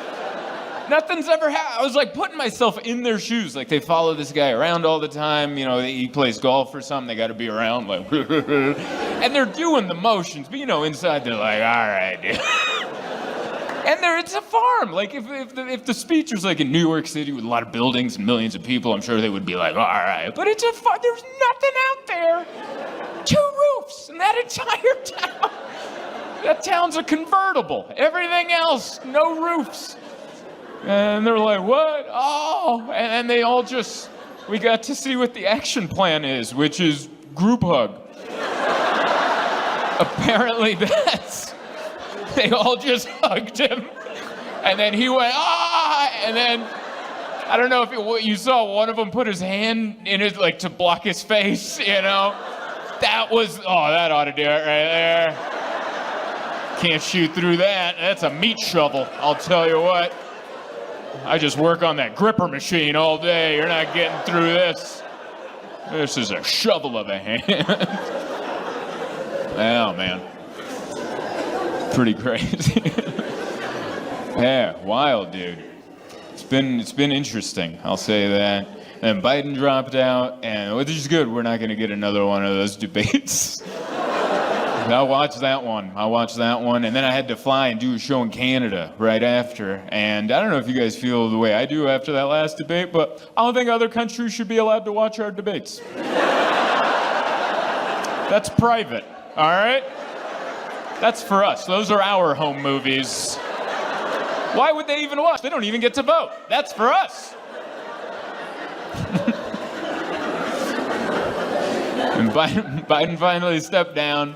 And he took a while, because he's older. And I get it. A lot of people didn't get it. They're like, why won't he step down? He's clearly struggling, and he's older. He needs to rest. He should step down. And I get it, though, because I used to work at a retirement home. And for 4 years, I worked there 2 years in high school and 2 years after I graduated. And a lot of the elderly people didn't want to come in. You know, they don't want to leave their house. And that's what's going on with Biden. Like, all the Democrats are going there like his kids, like, come on, this is too much house for you. Just go to the home, they'll make you meals. They're like, no, I'm never leaving. But there's too many stairs. Like it's. And then he finally stepped down. But yeah. It's hard. I guess it's hard. I guess we're divided. That's what they say. I always fight against that. For years, I've been like, we're not that divided. And the reason I thought we're not that divided is because I travel all over the country and I just see people and they're always giggling. And I'm like, we're doing all right. And then I realized I have a very skewed impression of the country. Because, yeah, usually people at a comedy club, pretty giggly, having a good time. I'm like, we're doing all right. This is fine. But I guess we are divided. We can't even agree that it's hot, you know? Like, if you go up to the wrong person, be like, man, it's hot. It's always been this temperature. And you're like, all right. Are you sure? That's what they want you to think. I'm like, all right, dude. Your Crocs are melting, but that's fine.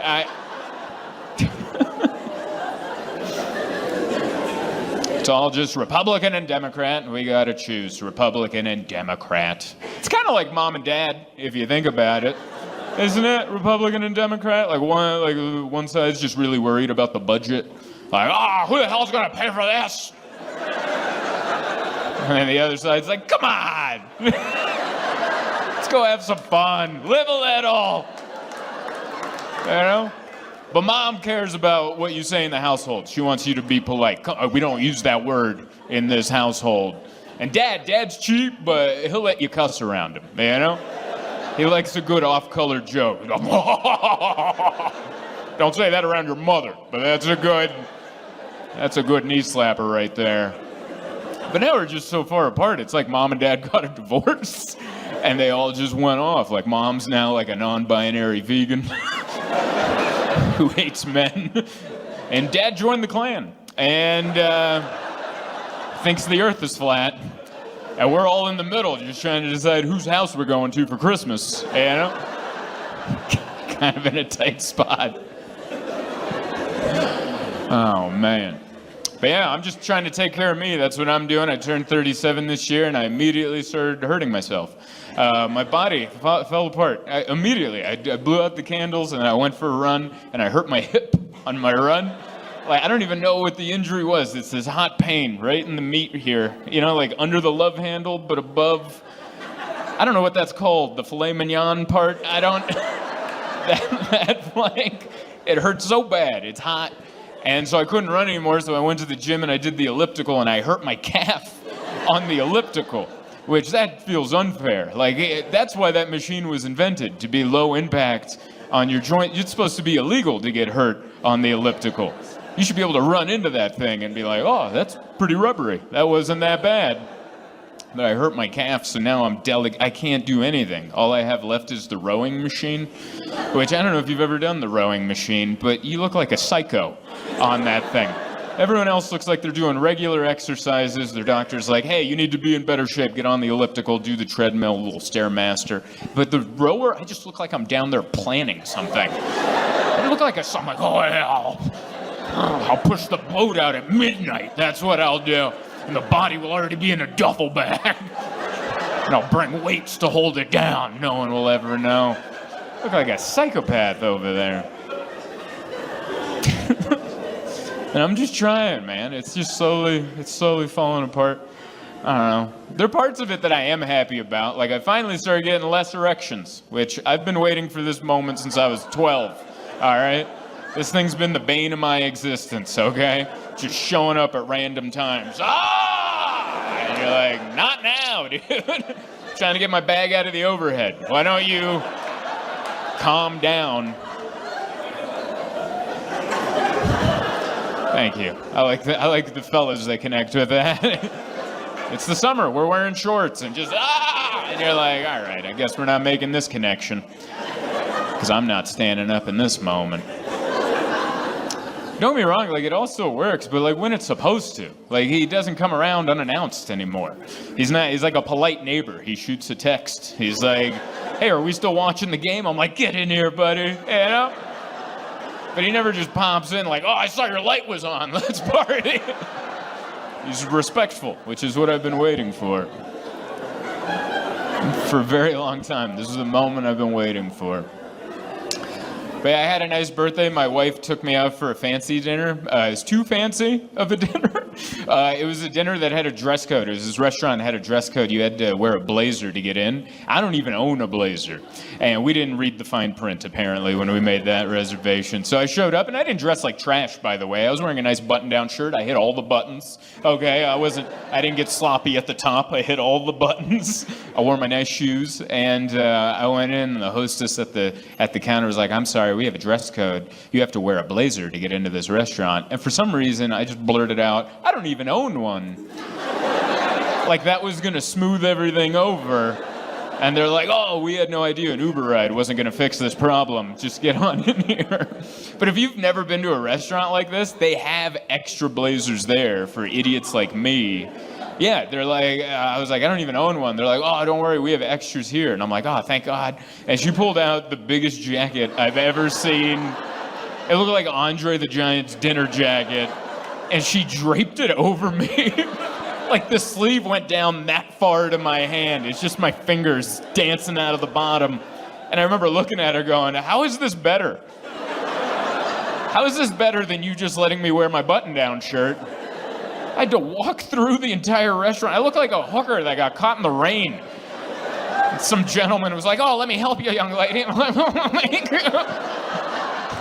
And I had to walk through the entire restaurant. Our table was on the far end. This is how nice the restaurant was. Every server knew it was my birthday. So every person that walked by was like, "Happy birthday, happy birthday." So every table nearby was like, "Huh?"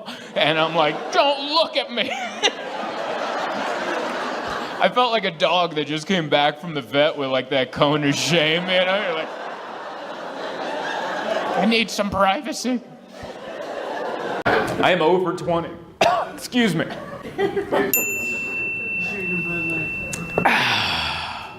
Thank you. Sorry, I had a bunch of nuts before the show, and they got stuck. Yeah. That's why the Bud Light.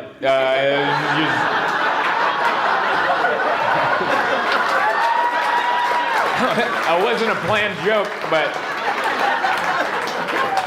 trust me, I wasn't building up the entire time for that moment. But I did choke on a weird peanut shell back there. And then as I was drinking the Bud Light, I saw this guy with the Second Amendment shirt going, "He's drinking a Bud Light?" And I was like, "Quickly, save it, save it!" Don't lose the audience in Missouri. And I quickly tried to bring it around. Make some noise for Zoltan.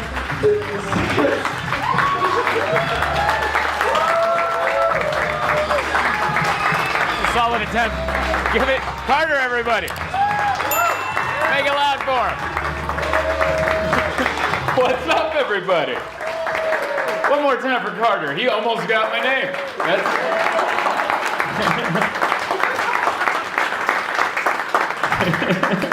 That is a tough name to nail, man. I've never seen someone quit in the middle of it, though. That was Zoltan, and then he's like, I have one of those last names, but where like looking at it doesn't help. Like if you're like, "What was it? How do I pronounce it?" Looking at it's not gonna help. That's like someone just punched you in the eyes with letters. You're like, figure that out, you know? So nice to be here. One more time for Carter and Old Man Willie. Oh, Lord. I don't know if they talked about it, but I feel like they could be related. Like I got similar energies from both of them. Like I can see Carter being Willie in like 70 more years. He's gonna age into a lot of those jokes. Like it's gonna be good. I like Carter. He has the look of like a villain from the 20s, you know? He looked like he just got done tying someone to train tracks. All right, some of you are into it, some of you were bored. All right, we're getting started. We're gonna start low, we're gonna build high, don't worry. It's good. It's first time here in the blue room, and you guys meant it. It's blue. All right. You guys are on theme. I love it. They told me this used to be a church, Yeah. I could, like, it was one of those cool churches, though. You could tell. Was it? Someone's like, I heard someone go, no, it wasn't. It was in between. Did you go to it? I came a couple times. Yeah. Was there like trips? It felt like this was like a church where they had trips. No, it was interesting. It was interesting. Wow, what a subtle way to say it turned into a cult, huh? The way he said it, it was interesting. And I was like, we get it, man. Well, I'm waiting for the documentary too. Just like you. It's gonna be a hell of a documentary. That's why anytime I see someone in the news, my wife and I, we nudge each other like, can't wait for that documentary. You know, every time we're like, that's gonna be a badass documentary. The submarine thing, you know that's coming out. It's already out. It's already out? It's already out. They made it already? They made it already. But who's editing that? God, who's editing these documentaries? It's like, we don't even know yet. Just do it. Just make it. We're going to come up with 2 endings. A really joyful ending, and then the one where that guy's giving the speech. Did you guys watch that guy's speech? The guy for the Coast Guard? There was a catastrophic implosion, which that's not, like, you know what that reminds me? It reminds me when I was a kid and I'd watch the news and I didn't know big words. And that doesn't explain what happened. Because that's like, if I was a kid and I listened to catastrophic implosion, I'd be like, so are they alive? Or like, that's not enough. I need like a visual, someone in the back to go, like that's what catastrophic implosion means, man. That's a bummer. I did $250,000 for that trip, and I looked into it. They didn't even have seats. Did you guys know that? In the submarine, no chairs. Spirit Airlines has chairs. $50, wherever you want to go. Chairs. $250,000, and you show up and like,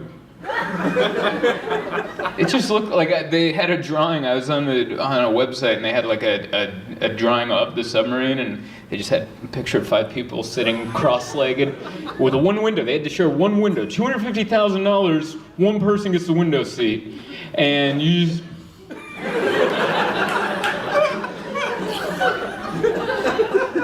Honestly, when you looked at the diagram of the people sitting in there, it looked like a punishment. It didn't look like a wild adventure. It looked like they were sentenced to something harsh. They're like, listen, you guys, you're going in the submarine. And you're like, no, please. You're going. You're not getting the window seat. There will be no seats. It's classic. Rich people never know how to have fun. They don't. That's what they do for fun. They're like, we're going to go on a submarine, $250,000. Every rich person activity sounds like a punishment. The opera, you know? Polo, you know? Caviar, like pheasant hunting, and you're like, ugh. That's all I had on it. I was trying to watch the news. I don't know. It was fun. I've never been up here to Springfield, Missouri. I've done Kansas City. That's where I flew into. I landed into Kansas City. New airport over there. I don't know if you guys go check that out. They had the oldest airport before, and now it's the newest one. I don't know if you've ever been down there, but the oldest airport, like you wouldn't, it was, not only was it before 9/11, it was before World War II. Like that's how old that airport looked. They're like, there's never been anything bad that's happened in this country. That's how old, like you could drop someone off and wave to them as they boarded their flights. And I like that. It was easy to find the Uber pickup area because it was just the curb, you know. They're like, is this the Uber? Yeah, you're at it. I'm like, all right. But now it's like super modern. Like it's beautiful. I got off and I had to go tinkle, and I ran into the restroom, and they actually had a sign that lets you know how many stalls were opened, like before you went in there. I'm like, that's a little too technical, you know? Leave a little mystery, you know? Isn't that fun? You get off that flight, your teeth are floating, and you're like, I really gotta, there's a line, you know? Don't take all the thrill out of life. Let me live a little. Just a little. I don't know. Then we had gotten a rental car, got a badass rental car. It was a Cadillac. I've never driven a Cadillac in my life. And they didn't want to give it to me, but they didn't have the car that I was supposed to have, so they had to begrudgingly give me an upgrade. That's a good little traveler's tip, because I travel all the time. If you get up to the counter and they really try to push the upgrade on you, hey, for an extra $50, I can put you in a Cadillac. What that means is that Nissan Versa isn't back yet. And they're trying to get some money, so just stay strong. You're gonna get the Cadillac. Okay? You're gonna get that Cadillac. Don't pay an extra $50 for it. Next time they ask you, they just go, oh, the Versa's not back yet? And watch their face go, damn it, he knows their secrets. Free upgrade. Now, we made the drive out here. It was me by myself. But I talk in my head, so it feels like I'm not alone. Made that drive, man. There was nothing between here and Kansas City, dude. Nothing, man. A lot of nothing. Nothing, and then Amish. And you're like,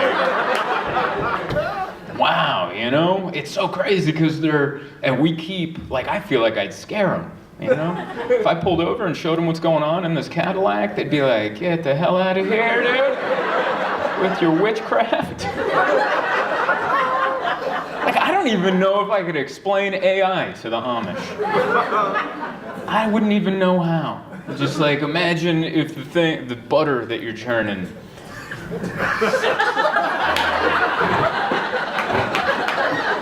ended up one day killing you all. Like, imagine that happening. I think that's the best way I can explain it. It's a tough one, you know? But they might be living right, you know? Because we've used every piece of technology to make sure we hate each other. Everything that's come out, we're like, how can I hate someone with this? But they're over there. There's no group chat in the Amish community. That's just 5 people in the same room. That's what a group chat is. What was that, Jebediah? You know? That's a group chat right there. Yeah, it's creepy. It's a creepy drive. I'm not gonna lie to you guys. Oh, I had to pee, and I was hungry, and the next stop was a town called Humansville. I kept driving, you know? And I was hungry. Nope. You ever have those moments you just drive and you see the name of the town, like, we're not doing that. I take it you didn't stop at Fair Play after that? Or What's that? did you stop in Fair Play after? No, I kept driving until I got here. Because after I saw Humansville, I'm like, we're not stopping anywhere. Because it felt like a trap, you know? Humansville sounded like aliens from outer space took over a town. And they're like, how do we get them to come in? Name it something relatable. Humansville! And then you show up, there's no one's blinking. Welcome to Humansville. Think you're having a good time. Next thing you know, they're sucking out your spinal fluid. Watch a lot of Black Mirror, you guys. Because it was Amish, and then like right outside, like this city's cool, like the town here, and then right outside of it, a little methy. And let's be honest, you know? Maybe. It's a little, I don't know what that, I guess that's still Springfield, but like right outside where you get off the freeway, and then it's like I ate at a Jimmy John's over there. You know, which I try not to, because the owner kills lions in Africa, so I try not to support that, but I was hungry. And I was in the middle of what felt like nowhere, and I'm like, you know, someone's gonna eat these sandwiches, so I went in there, but as I pulled in, there was a shirtless dude, this big jacked up white dude, shirtless, and he was just walking. You know, like some people gotta walk where you're like, oh, there's a felony coming at the end of that walk. You can tell in the stance, you're like, he's headed to something bad, you know? And I looked closer, he had an ankle bracelet, like the monitor, and I'm like, where are the police? Like, there's no way his boundaries are the town. Like, yeah, just feel free to walk around all methy and shirtless, scaring the town folk. Where are the police? He was scaring the town folk. I know I wasn't the only one afraid. It was me and Jimmy.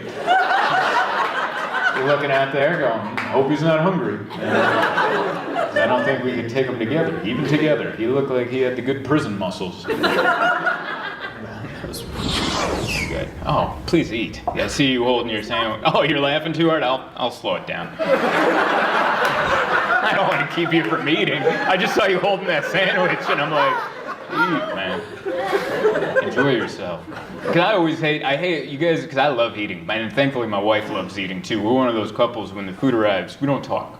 You know, we do all our talking before and after. Once the food arrives, it's like we're in a fight, you know? But we're not. We're in a very lovely place. We're eating food, and our endorphins are high.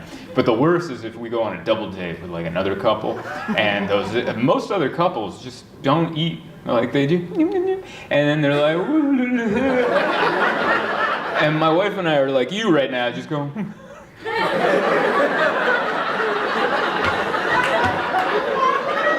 and we're pretending to be into it, but instantly on the inside we're like, shut up! Shut up and eat! We didn't have a snack before this meal, so because we knew this dinner was coming. Now you're not letting us eat. Let us eat! Yeah, man. It's good. Last weekend, I've been traveling a lot. Last weekend, I didn't travel for comedy. It was my buddy's bachelor party. A bunch of guys, and I'm 36, so a bunch of mid-30s to late 30s. We went to Parker, Arizona, which, I don't know, if you haven't been to Parker, Arizona, what I expect Humansville to be like, you know? It's a bunch of people where you're not real. Are you serious? It's just like you picture Arizona, but picture cast a movie about Arizona where the casting is a little on the nose. That's what Parker, Arizona is. There's a lot of dudes in hats, like baseball caps, but their hats are too big for their heads, so it covers the tops of their ears. Do you know what look I'm talking about? It's like bro-y, but not for the ocean. They're like... I grew up in Southern California, so I get it. Like, if you don't get it, there's two political parties in Southern California. There's people that go to the beach and people that go to the river. All right? Those are the two. And by the way, it doesn't split as liberal and conservative. It splits as sunshine or hell. I want to hang out in hell. It's 110 degrees. It was so hot. And everyone was scary. And my friend group, the guy who was the bachelor, he was having a great time, but he befriends everybody. So we had the biggest motley crew of people that I've ever met, like people that I would never hang out with my entire life. I'm now spending a weekend with at the river. There's this one dude who fit right in. He looked like our connect to the town. His name was Jenny, I think. That was a nickname. He was one of those guys that had like 4 nicknames, so I never really got his name. And he was just covered in tattoos, head to toe, which I'm not judging, that's fine. But there was a beautiful moment on the drive back when we were talking about work and how stressful, you know, because they have real jobs, not this fake stuff that I do, but like they have real jobs, and he just goes, you know, money isn't everything. I've really learned that money isn't everything, even though I have the opposite tattooed on my leg. And I was like, what'd you say? And then he pulled up his leg and it said, money is everything on his leg. And I was like, oh man. So what now, you know? I was like, well, I'm gonna keep it, but you know, it'll remind me that I was wrong. It's important. They did so much drugs, and they shouldn't. You know? I'm not a drug guy, never been. I have a low resting heart rate. That's my reason. I've never done, you know, people do the cocaine now, all that stuff. I've never tried it, because one time I took an Adderall, and then it was fun. I was in Vegas, I took one little Adderall, and I just couldn't stop talking. I had, all night, just blah, blah, blah, blah, blah, blah. I had nothing to say, but I couldn't shut up. It's the most I've ever said about nothing the entire time. And the next morning I woke up and it felt like I was sprinting, but I wasn't sprinting. My heart was just beating like a rabbit, and I woke everybody up. And they're like, yeah, that happens sometimes. And I'm like, you should be more afraid. And they're like, no, we're not. And I was like, okay. And I never did anything after that. I do edibles. That's what I'm into. I'm into the calming ones, you know? I'm into the stuff where you go, If you get a drug that does that, I'll give it a try. You know? Do you have one? If you can smile while doing it and not feel the need to, you know, keep talking, then I'm into it. I love a little edible. I'm so happy those are illegal. Could you imagine if they were illegal still? Like having to buy that from a drug dealer, having to go into some drug dealer's studio apartment and be like, what are you here for? The gummy bears.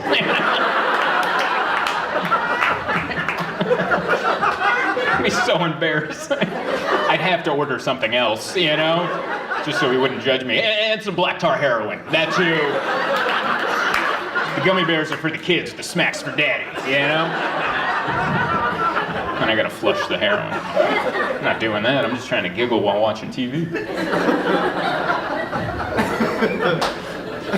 Marijuana in some form or fashion has been legal in this country for about 10 years, I think. I don't know, I half looked it up. And I don't know if you guys have noticed, but in those last 10 years, anxiety and conspiracy theories through the roof. And I'm not saying they're connected. I'm just saying it's worth looking into, you know? Sometimes I get on the wrong side of a little gummy, and then I'll make eye contact with one of the cats and be like, what do you know? Tell me right now, what the hell do you know? And they're just not impressed with me. But I can't imagine having a gun in my house, you know? I can't, like, physically imagine having a gun in my house and not just... You know what I mean?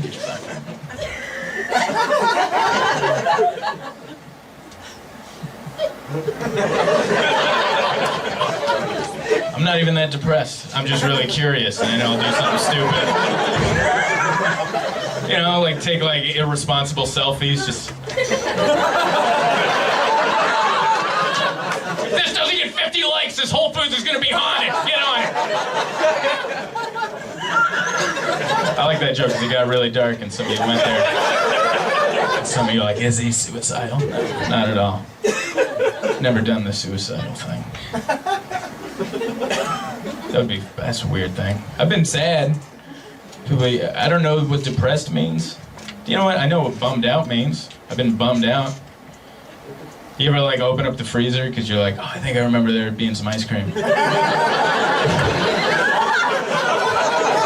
And you open it up and there's nothing, and you're like, I've had that feeling a lot. I've never had that feeling along with like Googling how to tie a noose. Like, I think that ceiling fan will hold me.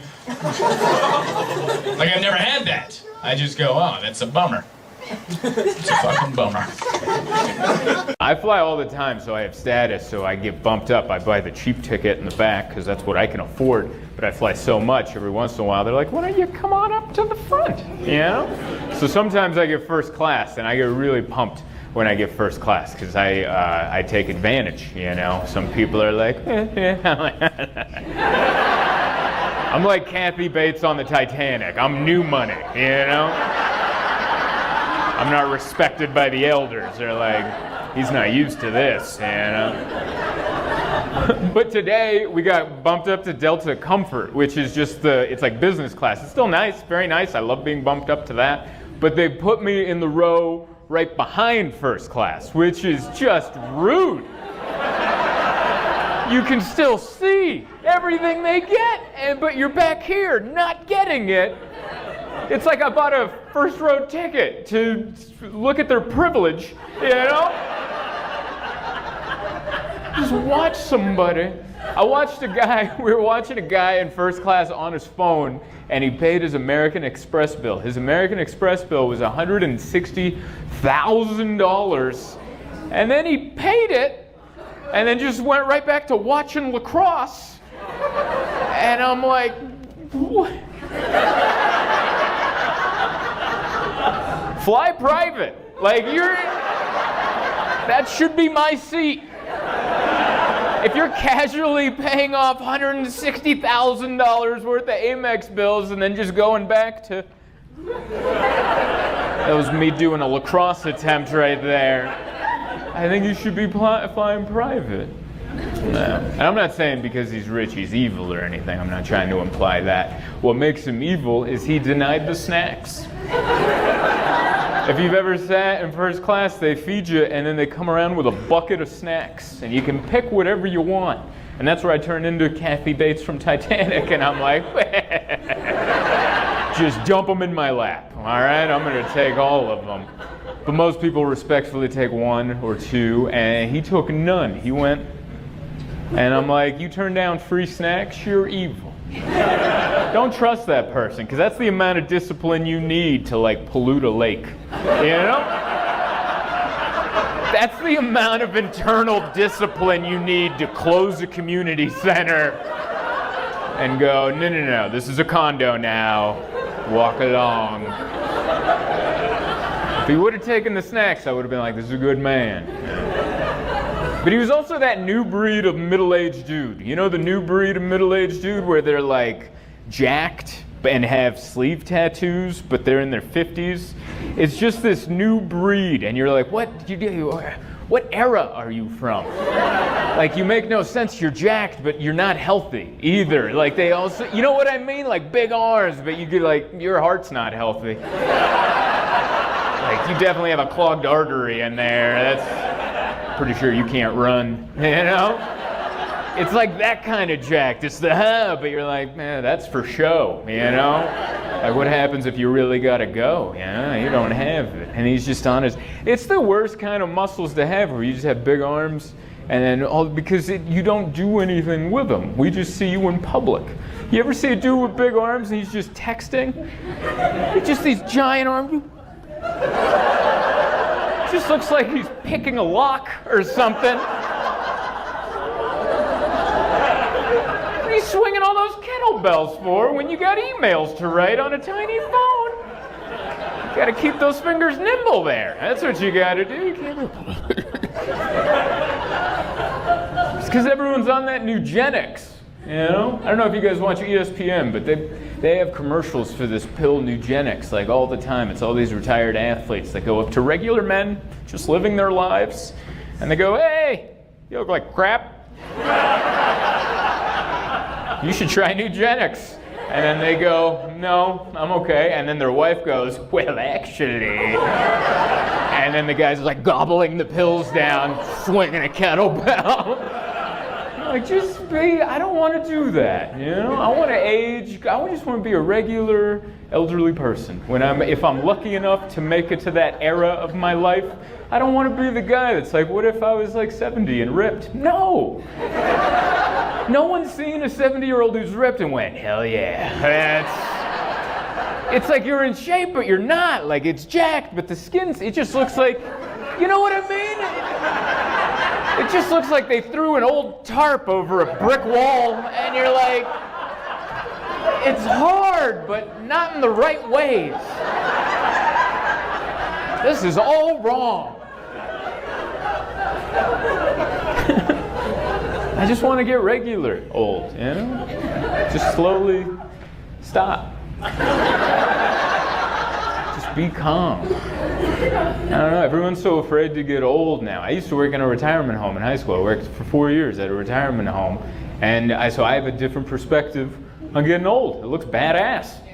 I worked with a bunch of elderly people that told you exactly what they thought. And in between telling you their blunt, unfiltered opinions, they just hung out. And I'm like, that's what I want to do. I want to just sit around and go, the salad is wrong. That's like the idea. That's what you should be shooting for. Not like, I'm a 70-year-old jiu-jitsu black. Why? Your joints are screaming. You're not fooling anybody. So yeah, I'm trying to work on my health and trying to work on the mental stuff too. Like I deal with anxiety. I know a lot of people do. But I know a lot about it now. Like, I've gone to a lot of therapy and I've learned everything there is to know about anxiety, and it's never been worse. There's a huge lie in the mental health space that says once you learn you have anxiety, you can work towards getting better. Maybe for some of you. That's not going on for me at all. I know all aspects of my anxiety. I now know all my triggers, so now I have anxiety before I have anxiety. Instead of just being anxious in the grocery store, I'm now anxious in the parking lot because I know I'm about to be anxious in the grocery store. I'm just in the parking lot taking a shot of pre-anxiety going, here we go. Might make eye contact with the dude over the melons. Don't make it weird. And guess what? I made it weird. It was just a regular dude holding 2 melons trying to pick one, and we made eye contact for a second, and for some reason I was like... And he was like, what? And I'm like, whoa. And we didn't get groceries that day, all right? That was an Instacart day. I think that should be the commercial for Instacart, by the way. It's just 2 dudes making eye contact in the produce section. And then, Instacart. We can pick the wrong avocados for you, you know? But yeah, that's who I've always been. I've always been like this anxious person. Like when I'm in line at a coffee shop or something, I have to have my order ready before I make it up to the barista. Some people aren't like that. Some people can just like be in the moment, like they just respawned in a video game and just be like, croissant and a black coffee, you know? And if you can do that, awesome, more power to you. That's not who I am. I have to have my lines ready before I talk to a stranger. And sometimes I'm not. Like sometimes there's someone in front of me and I'm still deciding and they get out of line, now I'm next. I'll just yell out the first thing I see on the menu. That's who I am. I'll be like, London fog! That's how I found out London fog's not even coffee, all right? It's tea. Like, if you yell out London fog in a panic, prepare for some dirty hot water. Because you just got yourself some gross tea, all right? That's who I am, though. Like, when I'm in line at a Starbucks, I'm in my head the whole time, just like bacon, egg, Gouda sandwich, sweet cream cold brew. Bacon, egg, Gouda sandwich, sweet cream cold brew. Bacon, egg, Gouda sandwich, sweet cream cold brew. And then I make it to the front and the barista's like, what will it be? And I'm like, can I do a bacon, egg, Gouda sandwich and a sweet cream cold brew? But then if she's like, we're out of all of that, I'll be like, London fog, dude. I'll make the same mistake again rather than looking indecisive in public, dude. I'll dance with the devil I know than the one I don't. And that person who I just described, that's been me my entire life. And I'm cool with that guy. I understand that guy. We're simpatico. But now the problem is I'm aware of my anxiety. So now it's like an out-of-body experience. I now like watch myself be anxious in public and I heckle myself. Well, I'm already uncomfortable. It makes no sense. Why would I be against myself? But now I'm just in line like bacon, egg, Gouda sandwich, sweet cream cold brew. And it's like, dude, don't nod your head while you say it. You look like a psycho. What the hell's the matter with you? So, bacon, egg, Gouda sandwich, sweet cream cold brew. What the hell are you doing with your hand? Just hold your hand like a normal person.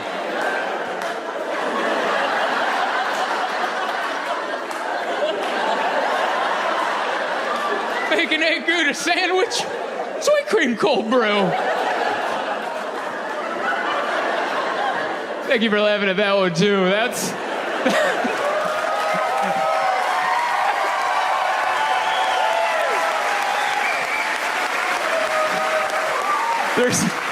There's 2 kinds of jokes in comedy, like 2 kinds of laughs in comedy. There's like a laughing with you and a laughing at you, and that one gets a fair amount of both, you know? And I like that. Some people relate, and some people are like, I can laugh at that. But I have told that joke twice in front of 2 rooms, big rooms, where they just looked at me and like, sounds like a you problem. I don't know if you've ever had that, where you open your soul to a room full of strangers and had them collectively go, oh. It's a kick in the schnuts, I'll tell you that. Yeah, I've learned too much about anxiety. I don't know, I've learned too much. I think it's a problem. Like, I learned that anxiety can be hereditary. It can be passed down from your parents. Isn't that crazy? And once I learned that, I was like, oh my God, my mother's an anxious woman. And I never realized that growing up. You don't see it growing up. You're like, she's fine, so what? She doesn't make left-hand turns. Who cares? A lot of people don't make left-hand turns. I don't make left-hand turns. That doesn't mean anything's wrong, you know? Until I was in a car with someone that did, and I was like, what the hell are you doing, Evel Knievel? Why are you putting our lives on the line? We're just trying to get to a Wendy's right now. Why don't you calm the hell down? By the way, when I say I don't make left-hand turns, I don't mean at a light without an arrow, like an unprotected left. I'm cool with those. I'll do those all the time. I'm talking about you're coming out of a neighborhood. You have a stop sign. There's 2 lanes going that way, 2 lanes going that way. You're trying to get over there, and everyone's running 50. I'm not doing that, all right? 10 times out of 10, I'm not doing that. I'll pull up, and Google's like, make a left. And I'm like, you make a left, dude. You figure this out. I'm not sitting here for a minute and a half just going, huh.